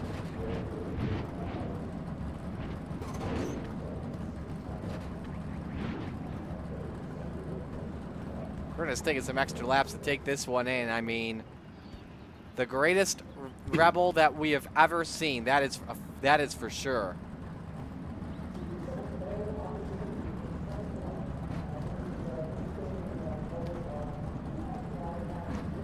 Yeah, From you know, 15th to the win too. Go ahead. Now him and I have something in common. You know, we're Rebels champions, Marty. I can say I'm just as good as Ross now, right? Yes, that is sure. Give credit to JJ as well, from 14th to finishing 3rd at the end. So, I mean, what else can you say? Just unstoppable, that's for sure. So, Alrighty, I think we got everyone, so we will begin with our third place finisher. Excuse me, and JJ Odell. I'm gonna let Zach take this, but first off, JJ, I gotta ask, what were your thoughts were when you went in there? I Oh might my need new pants. goodness. I was scared. You were scared. We were worried about you, JJ. We were wondering if you were okay. Yeah, that was scary. We were all scared for you too with the impact. So. Well, hey, JJ, Shaggy up here, man. You're able to bring it home P3, and if not for the best to ever do it, climbing 14 spots, he ripped away the hard charger. But, we talked about that big wreck. Did you think at the start of this race you'd be able to drive yourself up to a podium spot? Honestly, no. I saw there's a lot of good people in this series, and I thought starting back there was going to be the death of me, but it seemed like a lot of cautions and wrecks went my way, and I was able to fight it up the third. Well, sometimes luck's got to be on your side. You're able to avoid them, and we saw you using the high side at the end, and truth be told, a lot going up on at the front, so not easy to follow you the whole race. But were you ripping the high line the whole time, or was that something you discovered there towards the end? Bryce was helping me out, talking to me about it, but I'd like the bottom. I wanted to be on the bottom, but everybody seemed to be down there, so I just figured it was a different line, and it seemed to work. I tell you, I was looking at the relative, and you were closing in on me like you wouldn't. I actually think there was a couple laps you were faster than Ross because you were a rocket back there. Wow, I was like, I got 0.6 lead, and next thing I know, it's like a half a lap by, and it's 0.2. I'm like, whoa. He That was had awesome. the fastest lap of the race, the last lap. He ran a 15.56. So, yep, there you go. Yeah, wow. You wow. had speed at the end of the race. Yes, you did. Sure. Yeah, great job, man. But JJ, man, we love having you and your brother in here. You guys are awesome. Bring a lot of talent to the league. Who do you want to thank on that third place finish tonight? First, I want to thank FIFO Racing. I want to thank my brother, Pat. Spangler helps us out a lot too. Well, buy some FFIE and keep it at the top. Man, what doesn't Patrick Spangler do? He fixes. Yeah, he helps me too. Yeah. He schedules Same thing here. all the events. Like all that guy does is work, man. Well, Yep. congratulations, JJ, and man, I'm sure we'll be talking to you many more times next season. I hope so. Alrighty, JJ Odell finishing in third. Dino, a nice second place finish for you, but unfortunately, you gotta acknowledge your tribal chief in Ross Carina. Oh God, it was when he slid me. I wasn't even going to cut down and try to get him back because, you know what, you know your role, and there's nothing I am going to do to say I'm going to get Ross Carenta back. So I actually the plan was when he got the lead, I was going to run the same lane he was, and just learn and the guy's a master. I mean, let's face it, the only reason why he's in Rebels because he didn't run enough races to stay in Renegades. He's a Renegade guy. He belongs up there. It's just, but I learned a lot, especially those last 5 laps, because when JJ got really close, I went to the slider line and followed the exact same line Ross did, and I noticed I did get a little gap on JJ there at the end, so I think I learned a little bit with him, but, congrats to him. What a season. I mean, has there been a coast-to-coast season where anyone's won every race but one? Probably not. That's why. I mean, that's why we're amazing. Acknowledging him. Yeah, that's amazing. But hey, not only does he go fast, he makes great wraps. I got to thank him for the wrap on this car because he's the one that did it. And hey, second place. I'm going to go Renegades again. I'm interested to see what the points are going to be. I don't know if they updated yet, Marty, at all or no. Well, we know Carina's the champ. I don't know how the points look. I believe Sim Racer Hub is all good to go now. We'll have to look. I was really hoping too when you said he makes good raps that Oh yeah, find him on Spotify. I took that word a totally different I was hoping you were meaning than you said it. I was hoping you were gonna say he makes good raps like food raps. So we all three took it different ways. I was hoping, he's a new singer that I could listen to. Now I tell you, Velocity Race Design, he's done quite a bit for me. Matter of fact, when I had when we had the charity race, he did my big block and small block. Nice. So, who else do you want to give shout outs to, Dean? Oh, gotta say thanks to the Full Throttle Motorsports guys. I know we're not sprint car guys, but gotta thank to them because they helped me out with just racing in general. I gotta thank Patrick Spangler, who, just as JJ said, Patrick's there to help out everybody, and Patrick gives me a lot of tips. He even Patrick even sends me YouTube videos of how he runs the track to learn and everything. And it's pretty cool when a guy does that at a competitor. It's going to go against them, of course. I don't think Patrick Spangler's losing sleep over Dean Reynolds in a sprint car, but I gotta thank them. I gotta thank the booth boys. It's good to be back. It's been a while since I've been back, and showing my handsome face.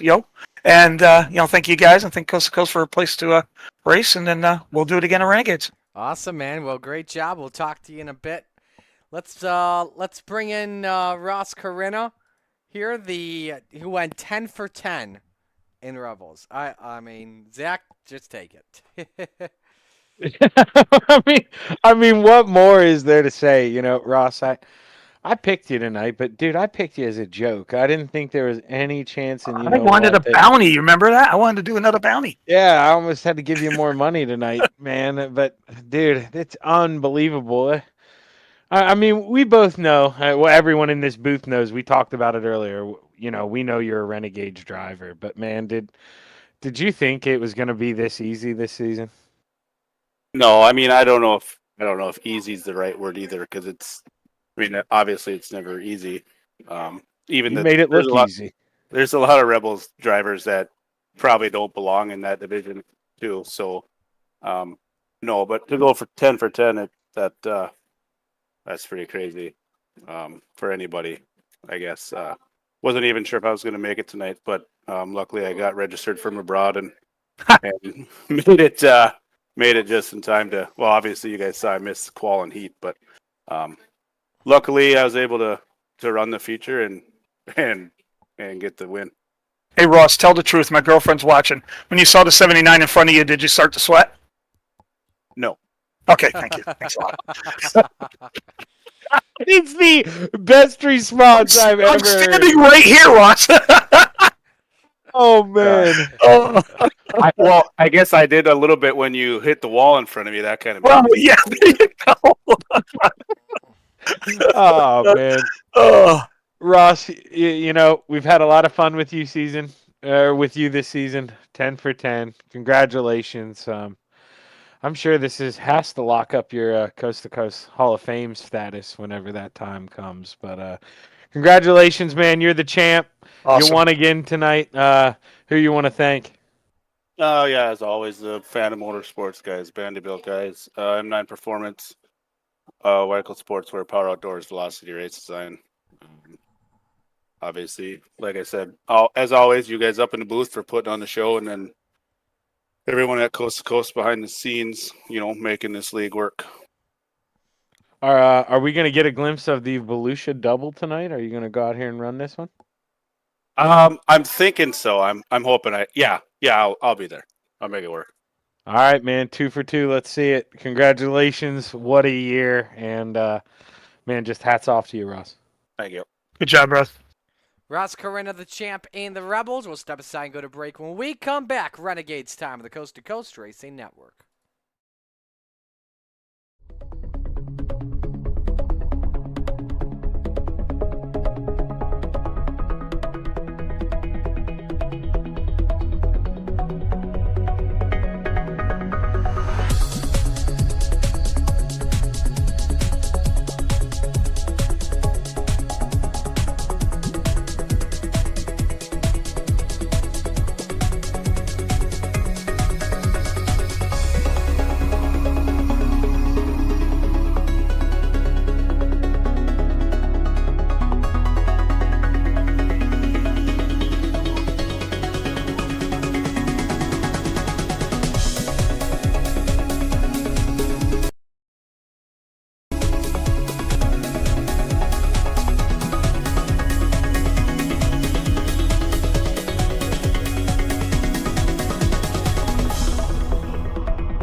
It's time for another edition of RSN Trackside, powered by Bob Johnson Auto Group on Rock Sports Network. Kiss on the champion.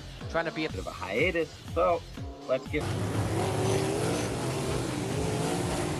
Tonight we'll be talking about it.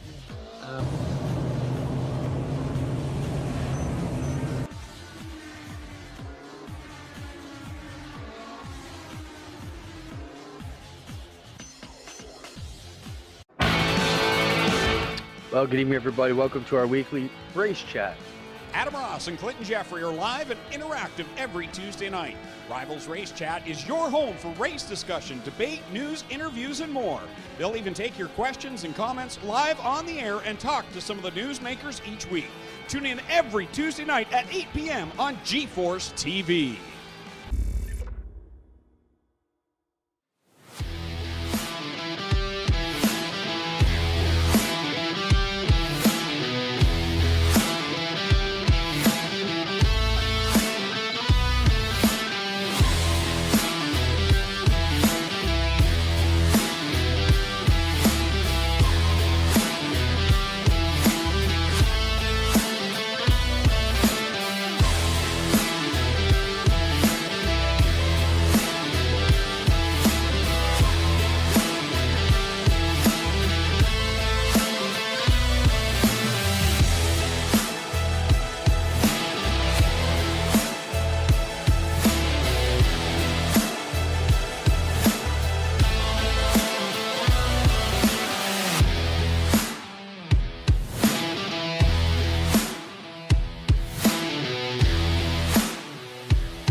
We're back here on the Coast to Coast Racing Network as we get set to go for a little Renegades action here. Renegades brought to you by our friends at Dillon Westbrook Racing. Already pretty much have our champion crowd going on in, and of course we're talking about the salesman, Blake Chapman.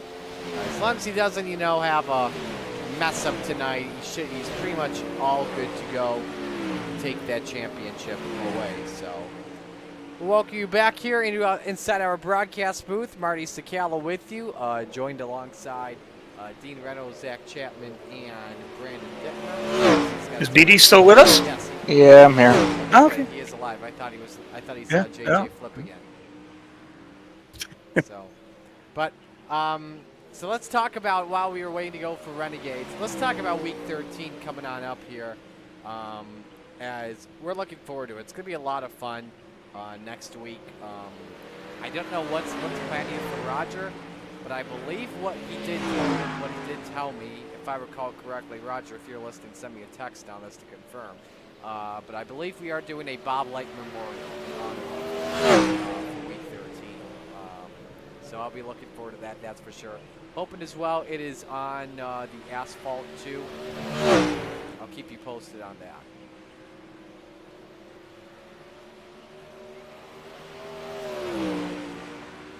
So it will be pickups on Week 13, and next season the pickup division will be renamed to the Bob Light pickup division, cool. which is going to be that'd be nice. Yeah. Next year. So good way to remember them every week. yeah, absolutely. Definitely looking forward to that.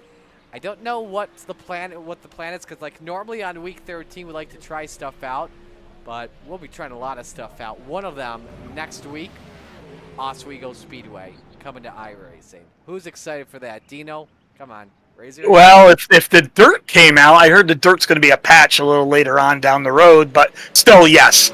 I'll get the asphalt as well because I've gone to several super modified races there on the asphalt, and I'm excited. I mean, it's funny. There's a little story behind Oswego. The owners of the track aren't really know anything about iRacing, so when they got approached by iRacing, they weren't really warmed up to it because they didn't know what it was, but the track manager knows a lot about iRacing. And then, Dale Earnhardt Jr. made that mention on his podcast there about Oswego needs to be in iRacing. Then they just started rolling with the ball there, and that's cool. I mean, I think it's the only track on iRacing that actually does run dirt and asphalt that's still in operation.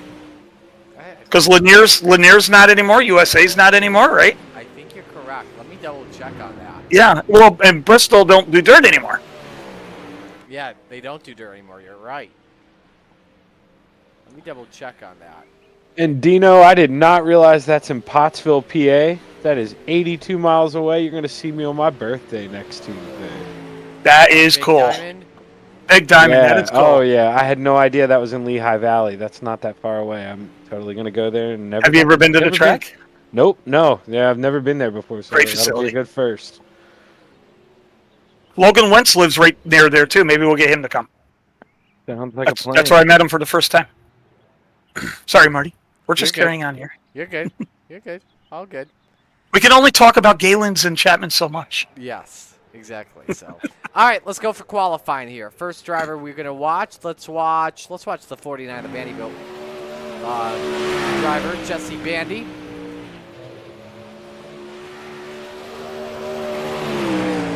Two laps of qualifying. Gotta do that within 2 minutes. Yeah, and you'll see a lot of these guys. They'll commit to the high side the first lap, and if they don't like that lap time, they'll adjust from there.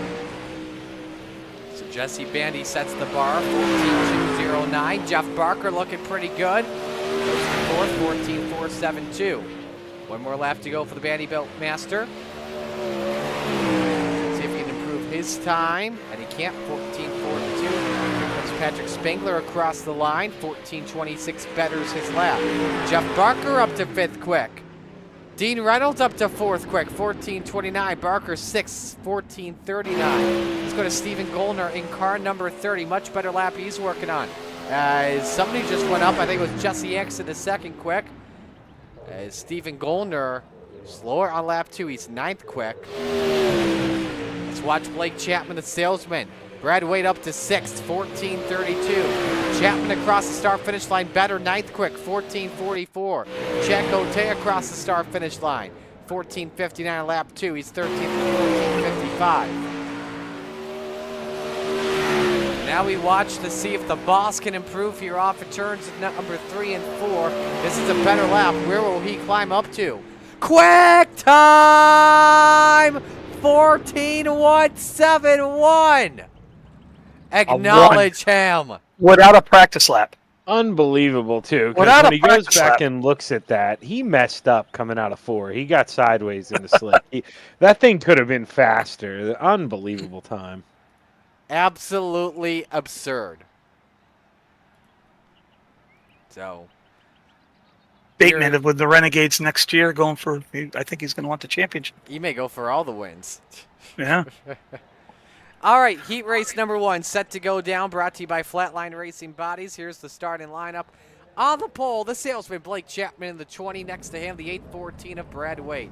Row number 2, the high side banger, Patrick Spengler, the 39.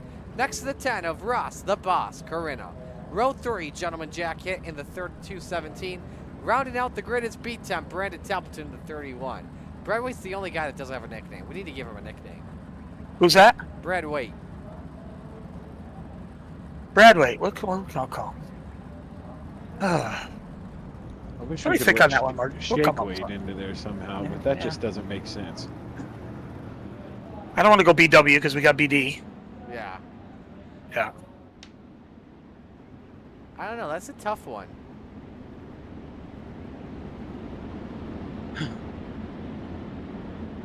when we interview him, let's see what his middle name is. Maybe we can work on something with that. I don't have it on my end, so. We could go Key and Peele with it and just start calling him Balake. Balake. I Look don't know at if the that T. works, unfortunately. Well, it says be rad, but I mean, Green, green, green. I don't know if we could call him that. Anyway, green flag is out here for Heat 1. Winner on pole position for tonight. 3 wide into turn number 3. Spangler shows his nose. Chapman goes middle and clears Brad away. Chapman leads lap number 1, guys. Yeah, you know, but if you're Patrick Spangler here, man, you've got nothing to lose. You got to go in. You got to hang this out. You got to make Blake work for this. You can't give him an easy one. He's basically got this thing locked up. So Patrick wants to go out on a high note here. There's a photo finish on the line for lap number 2.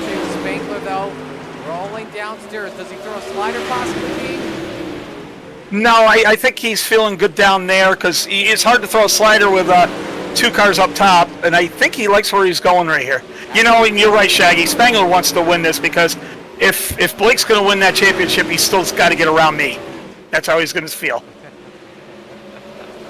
Halfway home here, and Spangler is cleared. Chapman, look at the lap time, 14:24. That's nearly the lap that Ross Corinna ran in qualifying. Corinna, though, has not done anything, Brandon. He is stuck in 4th. Yeah, unfortunately, is not able to get anything out of that car right now. As Patrick is absolutely railing it on the bottom side, pulling away with ease. Man, it's looking like Brennan Lacey out there. Apparently, Brad's nickname is Brad for the application. Oh, so maybe the first name's like Hector or something like that, and he doesn't want to acknowledge it? Probably Bradley. Or he put, yeah, I was going to say he probably put it Bradley.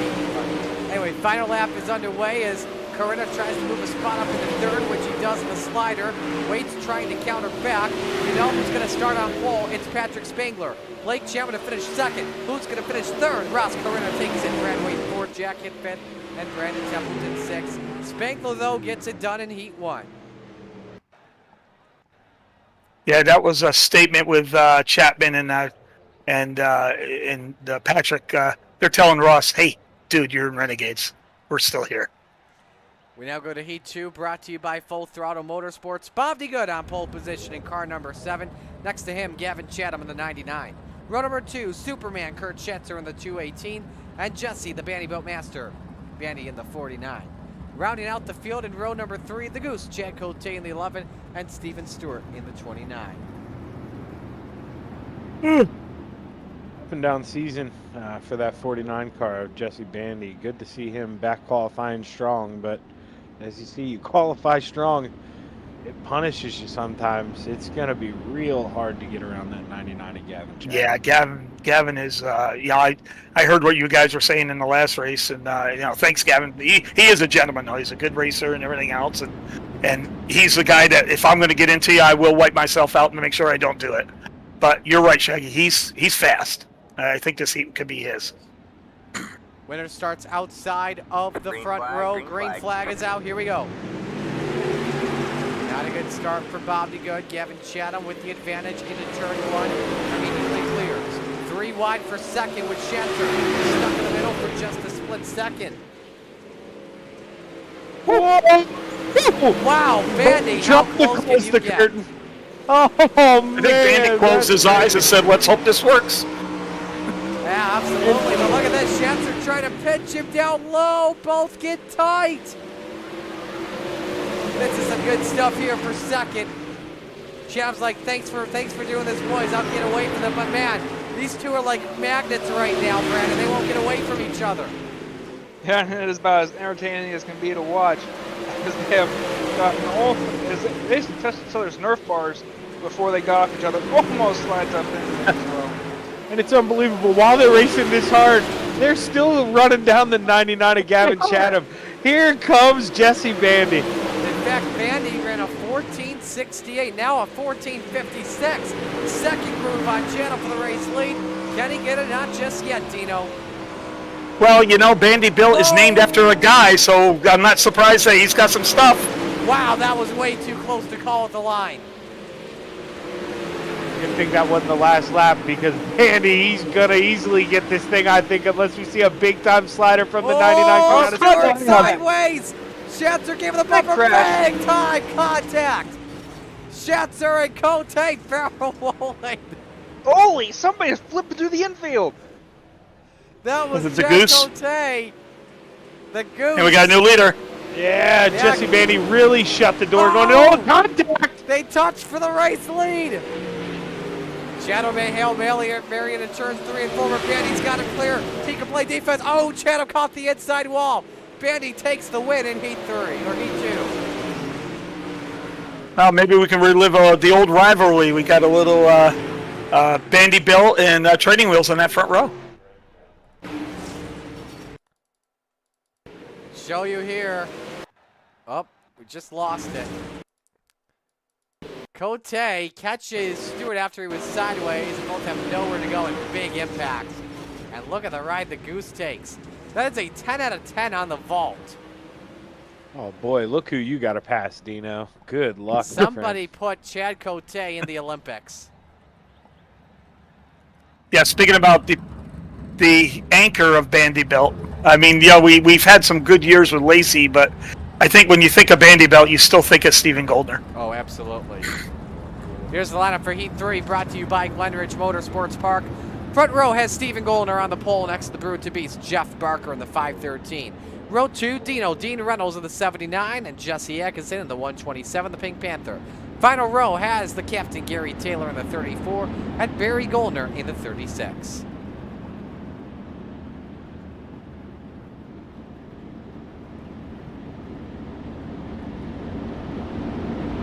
I hope Barry goes up there and just throws a slider on Steven for the win on the last lap. Oh, that'd be fun. Checking in with some other people here. We're talking about dirt tracks and asphalt tracks on iRacing. It's Goon says IRP does technically, but IRP is not on dirt. I think Gary Spangler had an idea. We'll talk about it in a bit. Heat 3 underway as it's 3 wide for second. Oh my, Dino has got a huge run looking for this race lead. He's now 3 over the runner-up, but look at Atkinson. Oh, Dino just went from 3rd to the lead on lap number 1, guys. Yeah, I'll tell you what, Dino did his homework in that last heat race. He's running that same line Gavin Chatham did in 3 and 4, and Gavin discovered it with about 2 to go. There's a lot of attack, and Dino gets a big launch again coming out of the corner, and he's ready to bring this one home. Gets a little high, though, at 1 and 2, Marty. I have not seen anyone have as good of an exit on the bottom tonight like I've seen with Dino. Goldner, that's a bad idea to slide job. He puts X in the wall, and somehow X is hanging on for dear life. Yeah, he better hope that 127 don't come back to him because, boy, he's going to be mad. I mean, he was at the point where he couldn't back out and cross that over. That was kind of a slider from hell. Oh, yeah. There, Marty. Atkinson right now is driving like a madman out of hell, that's for sure, as we're halfway home. Yeah, but I tell you what, big benefit up there, that 79. He was able to gap that 30 car, and I'll tell you what, Marty, he's not catching him. I don't know, Brandon. Oh, Dino got tight. Goldner's got a chance. Yeah, that was a big mistake by Dino getting first into the corner. Steven made a big old gap clear, and here comes him on the inside. Side by side for the lead with 2 laps to go. Reynolds against Goldner. Goldner tries to slide him up the hill. Dino clears and hangs on. That was a 14:51 last lap for Goldner, in case anyone's wondering. Dino did the smart thing here. He got back to the bottom in 3 and 4, but floated up a little bit. Back Go for slider the from cross Goldner. over here, Dean. Keep her on the bottom this time. You're quick down there, buddy. Come on, Second no! Dang it! Goldner takes the win. You gotta be kidding me. Goldner just slammed the gate. And, oh, man, I'll tell you what. He's able to secure the win, but he made 2 enemies in this heat race, I think, boys. Let's go to break. Stay with us on the Coast to Coast Racing Network.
Welcome back here on the Coast to Coast Racing Network. Warm-ups underway. Patrick Spangler currently the quickest at a 14.71. Checking in with some other people right now. Steve Bixler said he dropped his DraftKings bet on Gary Taylor. DraftKings has him 2-1.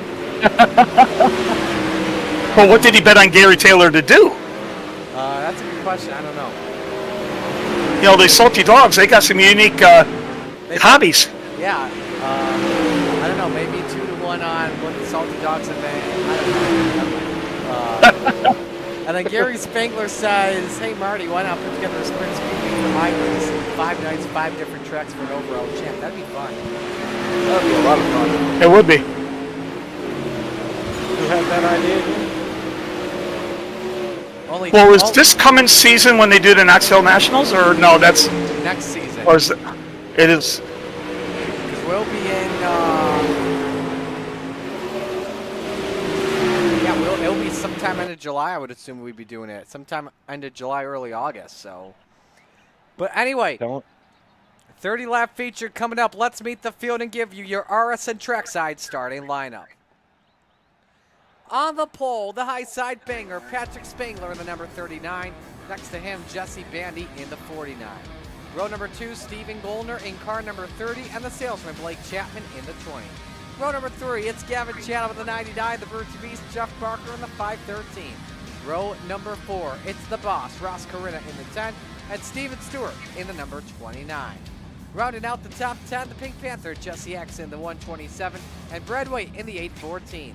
Row number 6, Bob D. Good in the 7, next to Dean Reynolds in the 79. Row 7, Gentleman Jack Hitt in the 217, and the Goose, Jack Cote in car 11. Row number 8, Barry Goldner in the 36, and B-10, Brandon Templeton in the 31. Final row tonight, it's Superman Kurt Schetzer in the 218, and the Captain Gary Taylor in the 34. All right, we get set to go here. Let's get to picks to win here. Dino, we're going to start with you since you're driving. Well, as much as I want to hear Galen's again, which he can do it in the top 3, so I'm going to take Patrick. I think Patrick wants to at least make a statement by winning the final event if he can't win the championship. All righty, well, best of luck tonight in the Renegades feature, all right? Thank you, sir. We'll talk to you afterwards, all right? Sounds good. All right, Brandon, who are you picking? Since Dino had to go ahead and pick my teammate, you know what? I'd like to see Bandy back in the victory. All righty, Zach. Well, you know, I was going to say Patrick, but Dean took that because I think it's going to be top dominant at the end. But man, Blake may be able to pull one out of the hat down there on the bottom. I'm going to go with the salesman. You know what? Give me the boss, Ross Corinna tonight from 7th.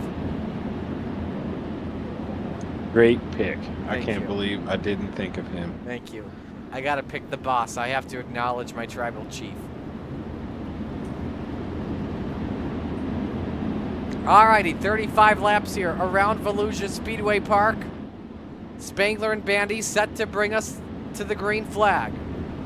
Time for the Lucy Olsen start as the field makes their way to turn number 3.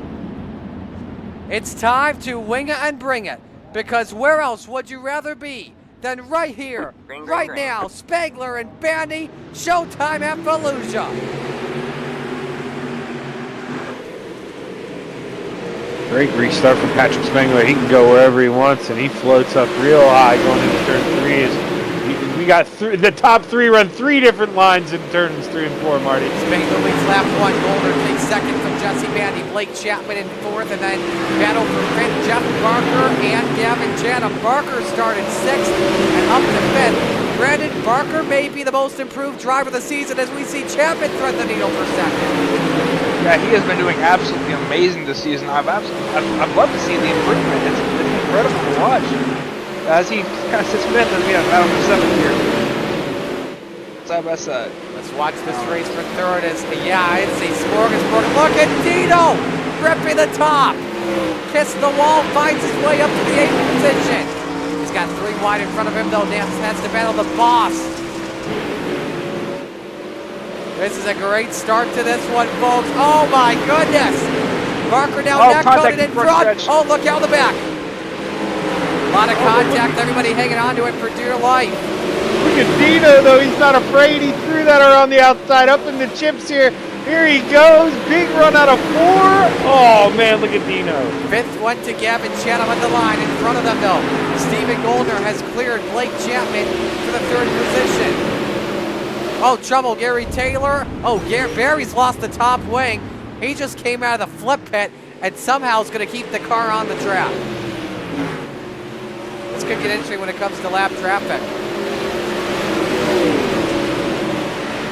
Different grooves by Goldner, trying to find a way to get second on Jesse Bandy. Well, look at Dean Reynolds.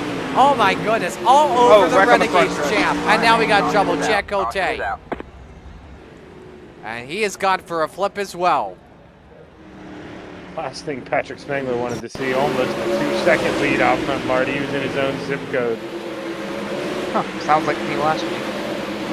Templeton just kissed the wall, got into Cote. It's right on board with the Goose.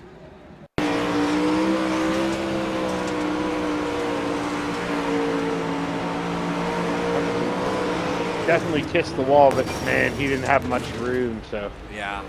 Tough break. I mean, he did a good job even after he kissed the wall, keeping it pretty straight. It's just something that nothing Cote could have done. Nope. It's kind of, you trust the guy to stay off the wall, you follow him up. One quick mistake can ruin your night, that's for sure. Gary Taylor did not have a lot of yawn. Look at that. Barry Goldner caught in the flip pit. Didn't really do a flip, but got up in the air. Lost the top wing off the fence.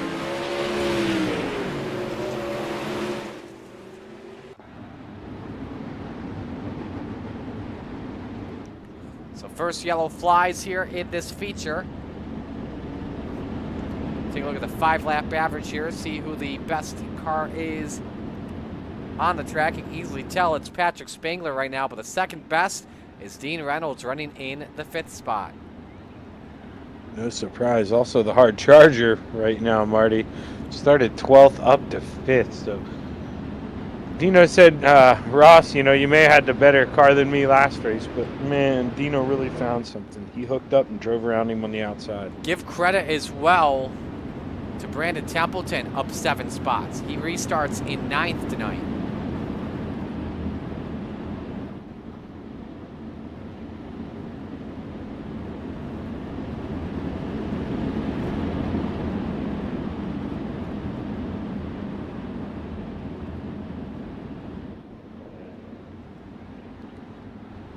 First restart of the night, set to go. Green, green, green.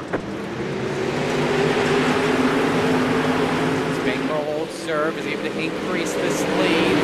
But does he get a challenger for Jesse Bandy? Tries to go around the outside, nearly side by side to corner number 3. At the line, I think we've got a new leader in Bandy, guys. Yeah, Jesse Bandy did take the lead there at the line. It was close, but he took it over, and that's big of a caution. Trying to fight back. Stephen Goldner now in 3rd. Around the outside on Spangler, looking for 2nd with the 39. Still hanging on, Brandon. Yeah, he's got to be real careful how far he's running that outside. Goldner started very, very quickly. Him and Goldner both are running it pretty quick. Goldner just about rode the wall and nearly lost control where he could have bumped his teammate. Dino on the wall. Dino's got problems, big problems. Yeah, he's got a bad problem. The right front is gone. Caution is out for Jack Head. Dang, that's a heartbreak. Imagine if that first caution did not come out. Contact with Gavin Chatham hits the wall not once, and then that second impact broke the steering arm on the right front. You know, it's fairly early in the race, and he had a quick car, so it's not going to be an easy task, but he can drive that thing back up. Yeah, Jack Hitt just did not expect it.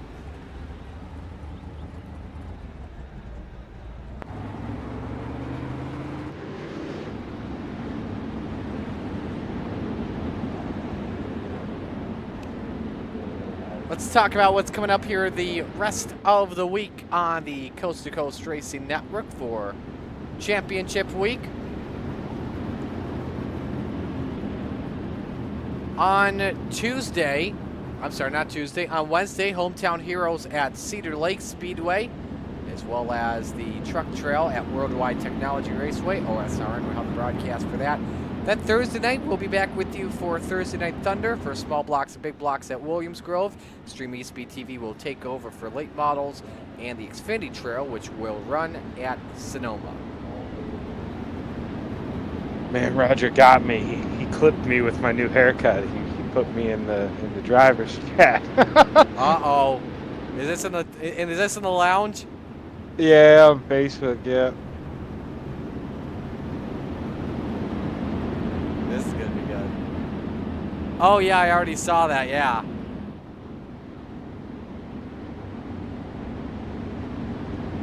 Man, can anybody in row 2 get by this Vanderbilt front row? That's going to be tough. I was kind of surprised to see Spangler go down to the bottom. I wonder if he was in tire save mode.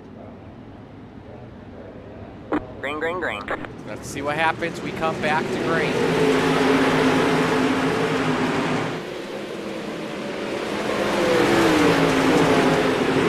Goldner with a good run, went on the back of the... Look at this though. Gavin Chatham, Blake Chapman both sent it in into turn number 3. Chatham backs out of it, pays the price. He's down to 5th. Sailor looking to get back on the podium past his championship adversary. Oh, Goldner in the wall. Same thing, nearly caught the back of Bandy. This would allow Spangler to capitalize. He stays tucked behind the tail tank of Goldner here, Brandon. Yeah, he's gonna probably just gonna follow him for a little while now until he finds something that he likes a little better. Blake Chapman is kind of making that bottom side work, kind of pulling up on Patrick now. The inside wall. Tried the slide job, then hit the wall, and that may pay him the price. Down to 30 goes. Patrick Spangler passed. Blake Chapman now tries to dive the corner. He looks to go for 3rd. Here's a fun fact about Vanderbilt this season. We got a yellow flag to Gary Taylor. We'll hold the thought there. Take a look at what happened with the captain.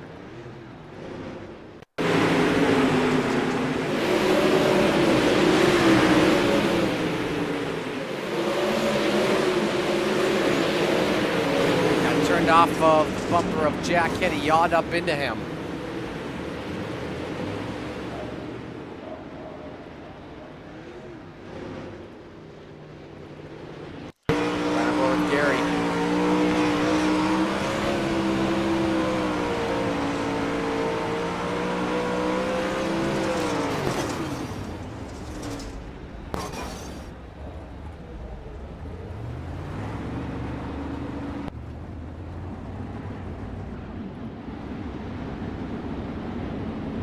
So here's a fun fact. This is the final race of the season. Vanderbilt has yet to win a race in the Renegades. Think about that. 5 wins from Chapman, 4 from Spangler, 1 from Short, and 1 from Keith Jackson. Jeez. There's no way that's ever happened before in a season. No chance. So I mean, one of them gotta you break look at it the early portions of the new dirt model, the new dirt tire, and how that messed everything up for Vanderbilt, changed the complexion of who the contenders were.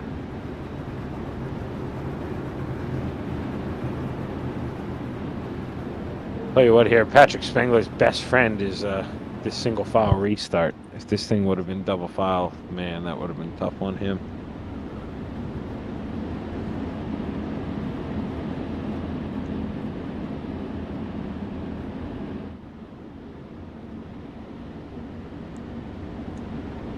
Pace lights look to be off though here as they're going into turn 3 to you think we run this thing out green, Marty? Gonna see what happens here as we put 17 up on the board. Jesse Bandy. Been a while since we've seen him win in Renegades as we're back underway. Only guy underneath. Rest of the field is on top. And all the restarts, single file, the rest of the trees, we run out of double file attempts. Here comes Jesse X and nearly clips the wall with the U tire. Fourth from Blake Chapman, but it seems to be a lot tougher to pass now than normal. Granted, Steve Goldner's trying to prove it otherwise.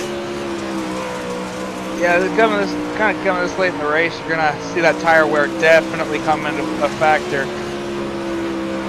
But if you can get a good enough run off one of these corners, sure enough, you can make anything work.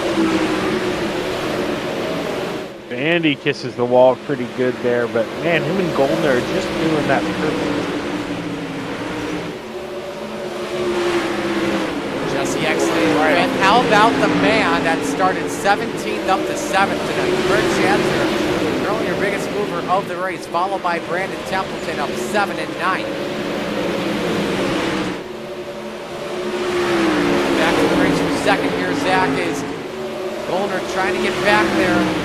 Blake Chapman on the podium yet, but the two drivers ahead just sparked the wall. You can use that to his advantage. Closed it just a bit. Yeah, and you know, Patrick Spangler, he's moving back down to the bottom. He's trying to search around. Yeah, I couldn't tell you what the fastest lane is right now. It's really wherever you set up your car to go and where you have your wing at. All the top four are all running a different line. Varies based on your setup. You can see who's got the better race car at the moment. It's Blake Chapman just barely over the leader and Jesse Bandy. Goldner trying to use the wall to his advantage. But Spangler still hanging on to second. Goldner got wheel to wheel with him though, Brandon. Yeah, Patrick's back down to there. There's that bottom. He's kind of going to lose a little bit on Goldner right now as he works around. You can really tell how much that top side is kind of wearing down his tires, not able to let him get enough grip on that bottom side. Spangler looking for the lead here. 4 cars all under a blanket. Bandy, Goldner, Spangler, Blake Chapman, the best drivers in coast to coast right now. 9 laps to go. Can Bandy hang on? Spangler with the run. Yeah, and Patrick much better through 1 and 2 this time. He looked like he got in the inside wall last lap. I expect there to be a new leader at the start-finish line here, Marty. Patrick's found something on the exit of turn 4. At the line. I think he got it. I think Spangler took the lead back. Yes, he did, Marty, by 0.04 of a second, 40 thousandths there. So, man, we got a battle in our hands. Oh, Bandy got a little bit sideways. That's going to help out Spangler. Increase the lead just a tiny bit. Oh, Patrick Spangler got inside tight. Hit the inside wall. Bandy takes the lead back. And now Goldner and Chapman battle for second. Yeah, and you know, Blake's been doing pretty well in the bottom, but he just doesn't have 3 and 4 ace like Patrick, so Patrick's going to have to do what he can to force those guys out of the way if he wants to go back, but man, he's running out of time. Well, who got second in the line? Was it Chapman or Goldner? Blake had it at the line. Now it's Steven Goldner with 5 laps to go. Can Jesse Bandy hang on once again? Blake's liking this bottom, though. He's been saving tires, I think, Brandon. Yeah, you can go back and watch it. Blake's just been biding his time, staying back there in 4th, not pushing the issue. Just saving. It is really working out for him right here. Up to second with 4 laps to go. Can the Renegades points that are coming in become the champ with another win? The champs have all won today. We could have a possible sweep here. 3 laps to go. Yeah, but Vanderbilt, man, you said it, Marty. They haven't won all season.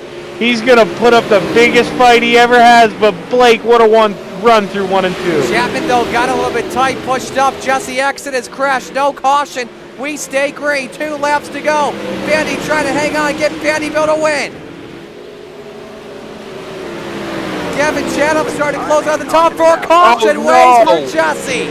And we are going to a green-white checkered with Bandy out in front. Jesse beat him to the line by 0.03 of a second. That's good. That could be the difference in this race. We know how much of a benefit it is to be the leader on a restart. We're going to have a green-white checker. So here's what happened to the Pink Panther. Caught the wall and rode it across the start-finish line. And just kept his foot on the gas. Somehow we didn't see a yellow. Hung on to it. Now, when does the caution apply till a little while later?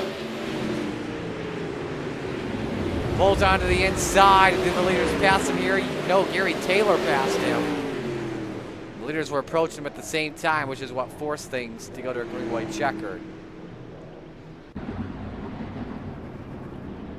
The better drivers on the long run. The best driver was Gavin Chatham in that long run. But now, who has the short run advantage? I think right now it's Bandy. Yeah, I mean, he's got to be in the catbird seat right now. That's where you want to be. He's going to get to predict the restart here and either go early or hold the boys up and try to make Blake jump. But, you know, Marty, also, not very many of these we've run into, but green, white, checkered here. We're going to do an extra lap. We're doing 36 laps tonight, so you better make sure you have enough fuel in the car. What a way to end the season here with the green, white, checkered coming up.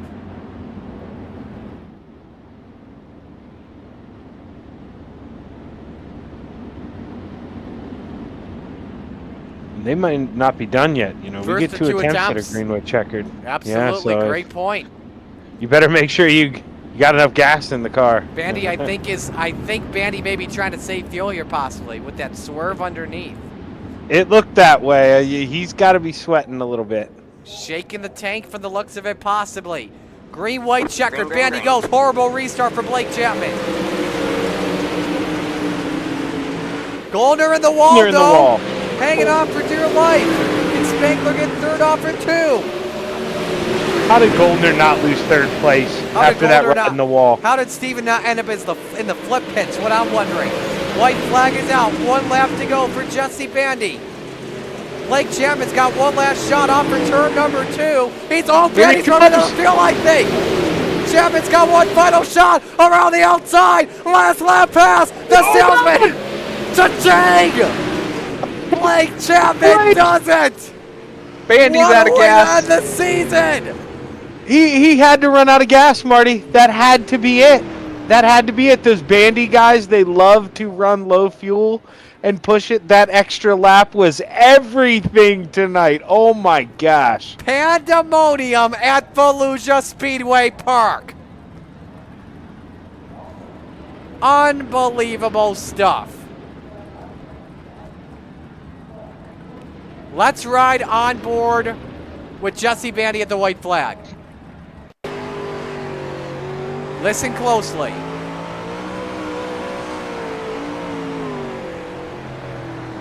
Staying low, trying to save fuel.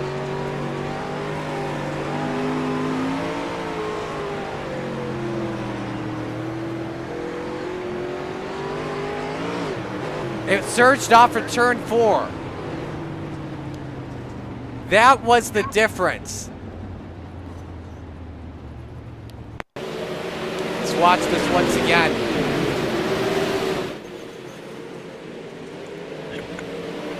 Bandy gets a heck of an accident. If it's not for the surge, I think Bandy wins this race.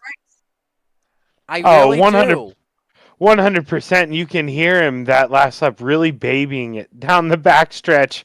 You know, just he was scared the lap before. I mean, on the restart, he tried to save as much as he could. But And this was Blake Chapman, who had a horrible crash in 3 and 4. This time his wall riding could not save him. Up and over out of the ballpark. I don't know if he ran out of fuel either. Let's ride on board.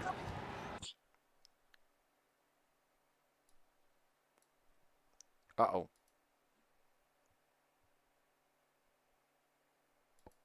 Okay, I think we got it. Let's take a look. Didn't like how you said, "Oh." No, we're good. We're good. Okay. Don't scare us, Marty. Come on. I assure you, he doesn't run out of gas for the wild ride. Oh yeah, he clearly does. He clearly doesn't run out of fuel with the white flag with no overtime. So. Oh no, I meant Steven Goldner when he ballparked it. Oh yeah, he Steven. He was hammered down into that outside tires. That was a wild ride. So Bandy Belt goes winless in the Renegades this season. We haven't mentioned your biggest mover, Kurt Schatzer, up 11 spots to finish 6th at the end. Give credit to Dino for fighting back after having the issue with the wall and the right front steering arm. Finishes in 7th. Then you look at the rest of the field. Gary Taylor finishing 14th at the end as well. And so with that said, we are just about good to go and talk with your top 3 here tonight. And we will begin with Your third place finisher in Patrick Spangler. And Patrick, man, oh man, what a race. Take me through those final laps from your perspective before the yellow flag flew. Yeah, I mean, I set the torque pace at the beginning, and then when the caution came out, and I realized I was going to be like 2 gallons short on fuel, so I had to run the bottom a little bit. I wasn't expecting the race to be up top at the beginning, and then finally I swapped back to the bottom, and I was just got the lead, and I smoked the inside wall, just stepped on it there, and then anytime I got on the gas out of the turns, the front end would just shoot up the track. So I was trying to correct that, and I was getting quicker back there on the bottom, but we were just all running so close up there. That was a fun race. Did you feel like you had a race-winning car tonight? Yeah, until I put it in the wall, and I was pretty excited there too because this is Blake's playground usually, and I was beating him, and yeah, and then the wall was like, nope, not today. Who do you want to give shout-outs to on the run? Just you and all the booth boys up there each week, every Monday. Awesome broadcasts. Roger Run the League. Training Wheels Racing, Dude XM Designs, Velocity Race Designs, Dad, Uncle back home watching, just everybody in the league. Just fun league to race in every 3-4 nights a week, and I can't wait for next season and next week's fun runs. All right, well, we'll let you go. Great job tonight. Good job, Patrick. And, Good job. Are we going to see you next week, Marty, in the fun runs? If it's at Oswego, chances are likely I'll be there. All right, see you next week. All right, sounds good. Patrick Spangler finishing in third. Let's go to our second place finisher in the Bandybuilt Master, Jesse Bandy. Zach Scottham. Well, man, Jesse, I think we all kind of know what bit you there when you got that extra lap tagged on that green-white checkered. Man, you had to be upset on that last lap, or with 2 to go even. I watched you run the low on the backstretch, not go full throttle. Were you aware that you were going to run out of gas there? Oh yeah, I knew I had 0.9 left on that last restart. And, Oh jeez. Yeah, I had one. It said a lap and a half left, and I can't tell you I don't know that I've ever ran all around the top, start to finish at Volusia. It usually is too far around all the way around, and It was good up there. I was up there. It was fun. yeah, it was a little risky in 3 and 4 there, but if you hit it right, you could definitely pick up some speed and carry the momentum. But yeah, I spun the tires on the last restart, and yeah, it was a close call for sure. But first time I've ever ran around the top, so I would have thought 22 gallons would have got me. I need to ask for the heck of it real quick, Zach. Jesse, is Steven okay after that impact? I think you'd be all right. Okay. No, tell him he deserves that after me and him in the heat. I'll get a message about 30 seconds now. Probably. Yeah. But, not to strike a chord here, Jesse, but going into the season, man, you couldn't have imagined Bandybuilt, no wins this season. You guys going to be able to turn it around next season? Oh yeah, that's not striking a chord. I mean, you win some, you lose some. Can't be on top all the time. I think it's fair to say if we run hard enough, we can be competitive. It's just summertime coming up here, and everybody's busy. I didn't even turn many laps here at Volusia this week myself. So. And we're going to send out a search party for Lacey. And Moonen's getting kind of there. Is Moonen still building the engines? What's he doing? Where's him? Where's he? Lacey, I think, yeah, he's going to have a car for sale here pretty quick. I'd be willing to bet you. Well, congratulations, Jesse. Tough one, man. Nobody wants to lose on fuel, but, sometimes that's the way it goes. Got anybody you want to thank on the second place there? Yeah, Velocity Race Designs, Bio.com, Apex Sim Racing, RK Farms, Dirt Doctor Trucking, and everybody over at Bandybuilt. Well, congratulations, man, and we look forward to seeing you on the top step of the podium some next season, my man. All right, take care. Good run, Jesse. So Jesse Bandy finishes second. Ladies and gentlemen, let's take a pause. I picked him to win. Dino, you want to introduce him? Dino, you want to introduce him? We call him the salesman, but I think we got to call him Blake Galen's Chapman. I think he just inherits the middle name. But you know what? I picked Patrick because I thought Patrick was going to be on a mission. But Blake says, Dean, you don't bet against me, and that's what he did tonight. Good job, brother. Blake, how's Thanks, it you guys. feel? Hey, it feels pretty good, man. You guys like that finish from up in the booth? Oh my gosh. I heard it. I got to go back and watch it. I was like trying to get around Schatzer, and I'm like listening to Marty and Shaggy saying, "Oh my God, what a race! What a race!"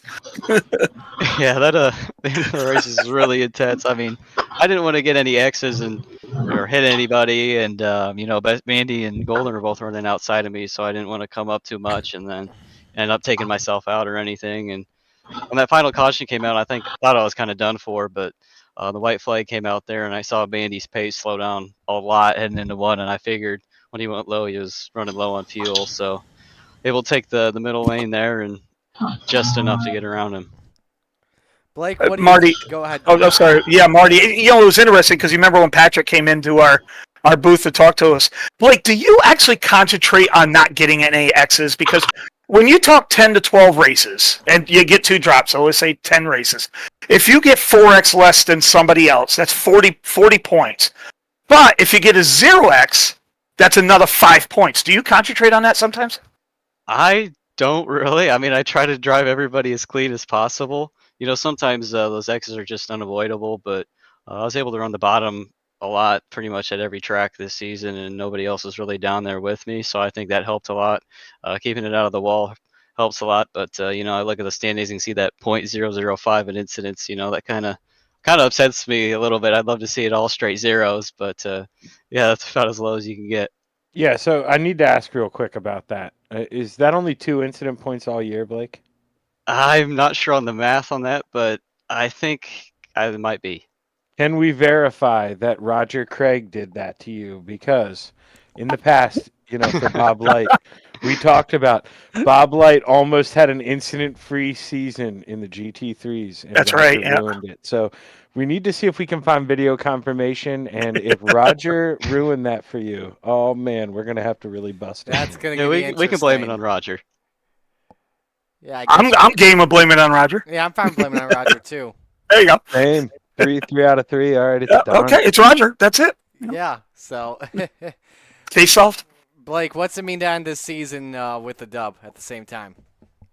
Yeah, it's I don't know. I kind of like this track a lot, so I'm always expecting to have a good run here. But to end the season with the championship and to win with 6 on the season, it's bittersweet. It feels really good, and going into the summer season, I'm sure I won't be able to make every week. So winning the championship this season carries a lot of momentum into the next seasons for sure. And yeah, definitely ending the season on a win just feels really, really good. Now, before that final caution, did you think that Bandy had enough fuel to go to the end, or what were you thinking? Yeah, I figured he did. I mean, I put a couple extra gallons in because I didn't want to lose the championship because I ran out of fuel. That would be a horrible way to lose a championship. But yeah, I didn't really even think of gas right then. I figured Patrick was looking at his gas after the first caution came out and he ran low. But after that, it really didn't cross my mind until, like I said, the white flag flew. When going into one, his pace slowed down a lot. Then I realized that the fuel was definitely a factor. Yeah, I mean that shows that the turtle. Tyler, give me about 5 minutes. I'm actually on the a turtle telecast. does win Sorry. the race here. I mean, you were the only one who ran the bottom the whole time, so fuel was never an issue. But those guys, they were worried about running fast in the middle of the race, and you saw where it got them. Good job, kid. Thanks, appreciate it. All right, Blake, before we let you go, because Dean's got to get on a conference call, we got to get going. Do you want to give There we go. to? There we go. There we go. Here we go. Everyone quiet, please. It's code CART, 15% off delicious. But Blake, you present it. Yeah, thanks, Dean, for the intro there. But yeah, I got to thank the family first for watching, supporting all season long. Got to thank the guys at the Kite Sim Racing team, especially Shorty Terry, for all the setup help, especially early on in the season. I got to thank Preston and Joe, and congrats to him on his wife having twins just a couple of days ago. And I got to thank Preston at Epsilon Sprint Wraps, Andy at AJ Custom Creations. Of course, I got to thank Galen's Gourmet Popcorn. There we go. Heard Dean say it. Don't forget to use code CART, C-A-R-T, at checkout for 15% off. And like he said, it's very delicious. And I got to thank you guys for putting this broadcast on. You do a great job. Blake, congratulations on the championship. You deserve it. Well done. Thanks, Marty. Good job, man. Good job, brother. Blake Chapman gets things done here in the Renegades division. Dean, do you have Buddy? No, he's still in the windowsill. Ah. He's still Still over there watching the moon or something. So. Gotcha. So Yeah, no, I'm in another lobby and they're having a drivers meeting right now actually. So I'm gonna cut this one short, but it was a lot of fun to be with you guys again, and we'll have to get together a little bit more on Monday. But this was a fun night. Good night, Volusia. Volusia produced again, Marty. it produced again, that's for sure. I'll talk to you either next week or 2 weeks from now, or whenever I see you again at an SDS race. So. And then Shaggy, message me on Facebook about Tuesday. Yep, you got to pull me a pit pass. That's what you're good for. We'll see what we can do. Good man. Good man. All right, brother. My man. Dino, Zach, final thoughts as we end the broadcast. Hey, I never gloat, but 2 for 2 in the sprint cars tonight. I picked the winners, so thanks for making me look good there, Blake. But what a heartbreaker for Bandy. You could hear it. He was positive in his voice, and he's honest, and took accountability. They just haven't really put in the track time, and I imagine, seeing Blake take one from you like that, they're going to put in some work here these next couple weeks, and that Vanderbilt team's going to be back, and they're going to be tough to compete with. Absolutely. With that, we're going to sign off here on the night. Thanks for joining us on this Monday night once again. We'll be back with you Thursday night to crown some small block and big block champions. I'm F. with the Coast to Coast Racing League. All the fine drivers and sponsors and admins, Roger Craig and his great group of people.